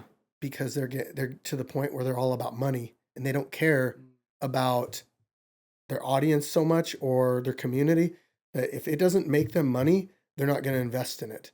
But me, I feel like if you invest your time in different places, that there's different benefits to it, and it doesn't have to be financial. Because I've met some pretty crazy connections off Instagram. In fact, if I told you some of the people that are following us, you'd be like, really? Like, what kind of music do you guys like? Everything for me personally. Sounds Electronic good. music. I'm mostly. in. Zach Wild. Do you know who Zach Wild is? Mm-hmm. He follows me. A lot of professional wrestlers, Shaq. I used to That's have, cool, man. I That's used- so cool. I used to have a list of, I probably still do, of people that follow us. I would go through and I'd kind of like, oh, that guy started following me. I'd put his name on the list. I'm like, so I could say to people like, well, this is sort of like our followers. Like everybody can think of Chuck Liddell, you know. Chuck Liddell follows you? Yeah. That's and- awesome. Yeah. It's affirming. Yeah, having that, it's like It validating is. for It's sure. validating. Yeah, it's credibility. It's like Credibility. you see who's in my top things there, or my thumbnails for my top posts. You know, I got Mighty Mouse, IShowSpeed, and Frankie LaPena. Mhm. Three of the biggest names that have done collaborations with us. Frankie's video on his Facebook page got 90 million views. Wow. That's wild. And then it got another 40 million or 60 million on Instagram. And then it got another 40 or 60. I'm flipping the numbers. I don't know which ones. 40 or 60 on TikTok. He made an absolute killing off that. So he was like hitting me up really like a lot afterwards about wanting to collaborate again. Gotta get him to fight. He did fight that He time. did 5-on-1. He did fight? He fought 5 women. Oh, They beat the crap out of him. And that you gotta get him to have a serious fight. was a real fight too. That's crazy. Yeah, she did that on her own. That girl's vicious. This is all like, oh, I thought it'd be funny because we measure reach and everything out there. I was like, hey, you guys should measure his ass, and so we just like threw that in there. But He really went after them. he That's tried crazy. emulating what he did with us with a different backyard fight group, and it didn't do very good. As a brand, you're a force. Yeah. Like, I can't get over like what you've managed to do and like the breadth of your following on every platform. And again, like you're just basically, I mean, there's street beefs, but like from my perspective with the analytics and all of that, like you're just the top dog in a very small niche that has a lot of interest, and there's no way to follow it. There's no way to ever compete. Yeah, So I think that keep if we leading just the way. keep growing and getting over these hurdles and getting more opportunities, like it's gonna. I think that with this documentary coming out, like it's gonna be overseas. It's gonna be seen everywhere, and that could just bring in followers and opportunities. So I don't know if you guys have ever like looked into documentaries and that kind of stuff, but they approached me. Interesting. Oh. So you're a producer. I am. I get producer credits for it. Interesting. So they can't just go do a hatchet job either then. no, they're not going to. And I researched thoroughly. They are a company that does documentaries. Okay. They don't just do shitty documentaries. Like they're not trying to just steal money from people. They're a company that if they feel like something is going to get seen by a lot of people, they're going to do a documentary on it. Now they do the Mr. Olympia stuff. Arnold, Sam Sulek, all those guys. That's what Generation Iron is that they heavily follow, but they've done MMA stuff. They had one called The Hurt Business with Ronda Rousey, John Jones, all those people. And that was back in 2016. So they're in the business of creating documentaries. So as I said in the beginning, I didn't start this as a business, but you have to treat it as a business at some point. You have to get LLCs. You have to get trademarks. You have to make sure you have contracts. You have to make sure have lawyers look over things because it can go just like that. Somebody could steal your name, start using it, and kick you out of what you own. I lost my Facebook page that I had 155,000 people in it because I did something incorrectly. And so you have to be very careful because the bigger you get, the more people are going to want to come after you to take what you have or to get a piece of what you have because nobody wants to work hard and put in the work. They want the easy route. The easy route is to take what you built. Right. That's right. And so when I work with people at the Scrapyard, we do have our media team, but I try to make it as much of a mutual thing as possible. Like, I'm not paying you, you're not paying me, you get to come to the fights, you get to take photos, but in return, I share those on my social media and collaborate with you on all of them. And so people are finding you as a legitimate photographer that does combat sports that can hire you. So they're creating their own legacy, but they're working with us to create it. And I'll do the same thing with fighters where they're like, well, they have to learn how to market themselves. I'm not going to be like marketing them so much. They have to learn how to use what they have out here to their benefit. Mm-hmm. I really appreciate you diving deep into the analytics too. I love this. I love doing this, man. There's something that you brought up when we first met you at the Scrapyard, and it was a hobby of yours. Yeah. And I know you're into battling. Yeah. And so I figured, why don't we have ourselves our own little battle, a pack battle? Yes. Wait, what? So when we at the Scrapyard, he mentioned how he likes Pokemon, and like we were about to get. I was like, bro, we're about to talk about this all day long. I'm not sure what's in here. It's like a mystery box. So how are we battling? So I think I know we're going to open them and we're just going to, whoever gets the biggest hit. So yeah, basically when you open up a pack of Pokemon cards, you've got your regular cards in there, which are just your non-shiny ones like that. And then there'll be 3 shiny ones in there. But out of those shinies, you can get like illustration rares or an EX or special illustration rare. That's the big boy right there. So it is gambling because a lot of people are looking for that $2,000 Gengar card, which is one in every so many packs. And I don't know what all the hits are on all the individual sets because really I just buy whatever I like. I just like, oh, hey, they got Destined Rivals, they got Journey Together, and there's hits in all of them. But I really enjoy getting like the full art, really cool looking. And I don't care if it's a $2 card or if it's a $200 card, that's cool. But I'm not really actively like out here selling my cards and camping in front of machines or anything like that. It's just ripping for the fun of it. It is. It's art, so you're getting little pieces of art. Yeah, and it's something I can do with my kids. Has good art in it. Yeah. So there's a way that you do this too. So you open it up, and there's going to be a card in there, which is going to be like a. It's like a QR. It's like a QR. Card. So what you do first is you don't want to flip it over. You want to take this card and just throw it in the middle. Get rid of that. You don't want that one. Now with these, I think it's one from the top. Is it one? Yep. Okay. It changes. Put it on the bottom. Yep. Now you flip it over, and should be an energy and you hold it in your hand like this. Yep. Okay. And then you take it and you just slide it here and you go here. And these first ones are just going to be normal ones. Okay. And then once you see your first shiny, that's when you know you're into the into the shiny part. That's right. You get 2 reverse hollows in every pack. Well, there's hollows and reverse hollows, but they could also be SIRs. They could be okay. Now I'm into the shiny ones. You're into the shiny. Oh, Drew got a good one. Oh, Let's go.